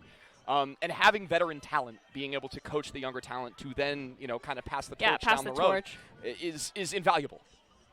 Completely agree. Rouse staying on here for the PUL. Torch really needs to score here, stay in the game. Need to keep the disc in their hands. PUL sails out of bounds, just barely. O'Connell will pick it up in center. The disc landed out, so Austin will center the disc. Carly Garrett back in the handle space. Not something we typically see from her. But again, such a valuable player. Carly Can do it Garrett, all. once again, one of those rising stars here in Texas. Texas State train wreck. Dallas Public Enemy. Yeah. Many other great teams. Duffy with the disc. Looking back to Garrett's Carly. so consistent, up to Estes. Travel called. Talking about veteran play here. Good cut there from Duffy. Really good defense here from need to be Rising. looking around for Low. Lorraine Guerin, she's got it. Tough Looking to throw there. Carly, not quite. Garrett back in the handler set. Pick downfield, it looks like. Pick called. Don't think it will affect where the disc is now. May impact the stall count, but Disc is in. Garrett with a nice around break there. To Sarah Levins. Emma Berrigan going. Oh, Not quite. a bit too far for Berrigan there. Austin looking a little bit shaky. Austin definitely looking a little rattled here. That Tough 5-minute spot. break, we were talking about it. It's either going to help teams or it's going to hurt them. And I think Torch here is looking a little bit shook. Definitely one of those things. Coming into this first game, taking that big lead, and then being down 2 in overtime. It's a mental toughness that not many people have.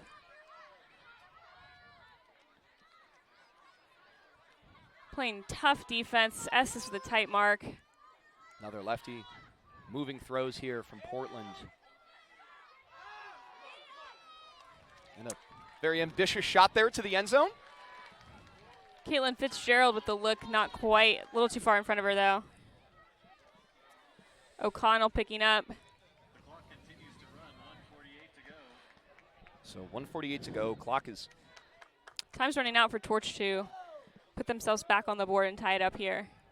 they need 2 goals and they need them now. Oh. Low Guerin, she's in. Needs a place to center. O'Connell has it for her. And Oh. O'Connell puts it in the ground. O'Connell wiping her hands. Might be the little bit mugginess, sweatiness, nerves of overtime. Timeout Portland. Minute and 18 to go. Timeout for Portland. They're 1-0. That's a good call from Portland. I think what you need to do is you need to have your offensive players catch your breath. you don't need to score here if you're Portland. Right. You Portland don't. has the disc, a minute and 18 to go. If they can just keep their disc in their hands, it'll be a game. Thanks to Ulti Photos, the official photographer of the Premier Ultimate League.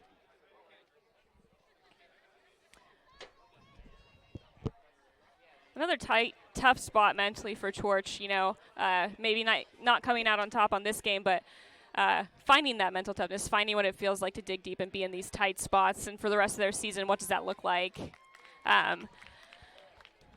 The PUL games are often close in the end. So, But, I'm not counting out Torch here. I think this is a game of momentum. It's a game of swings, and Torch is very much still in this. minute 18 to go. If they can score right here, get a timeout call, get back out there, we will see. Rising with the disc. If you're Portland right now, all you are thinking about is how do I possess the disc? Right. This is clock management 101.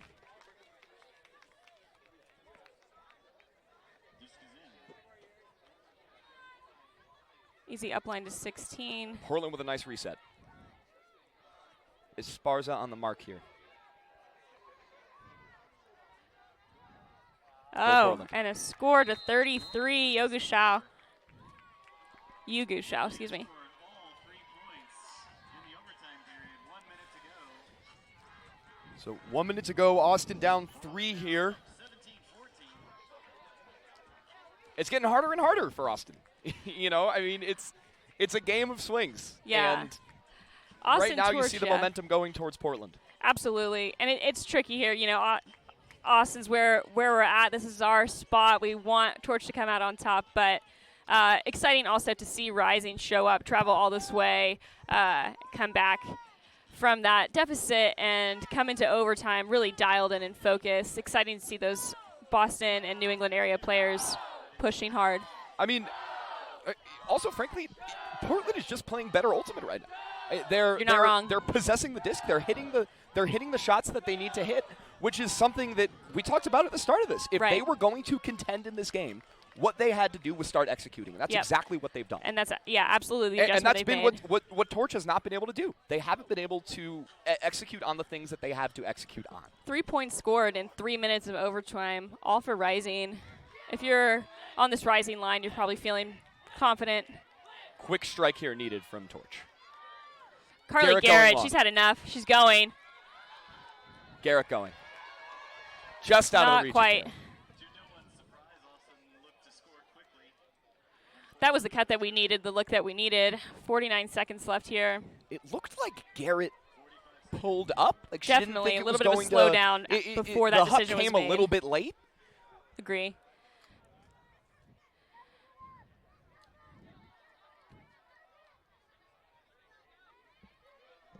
About 30 seconds left. Travel called here, but that just burns clock.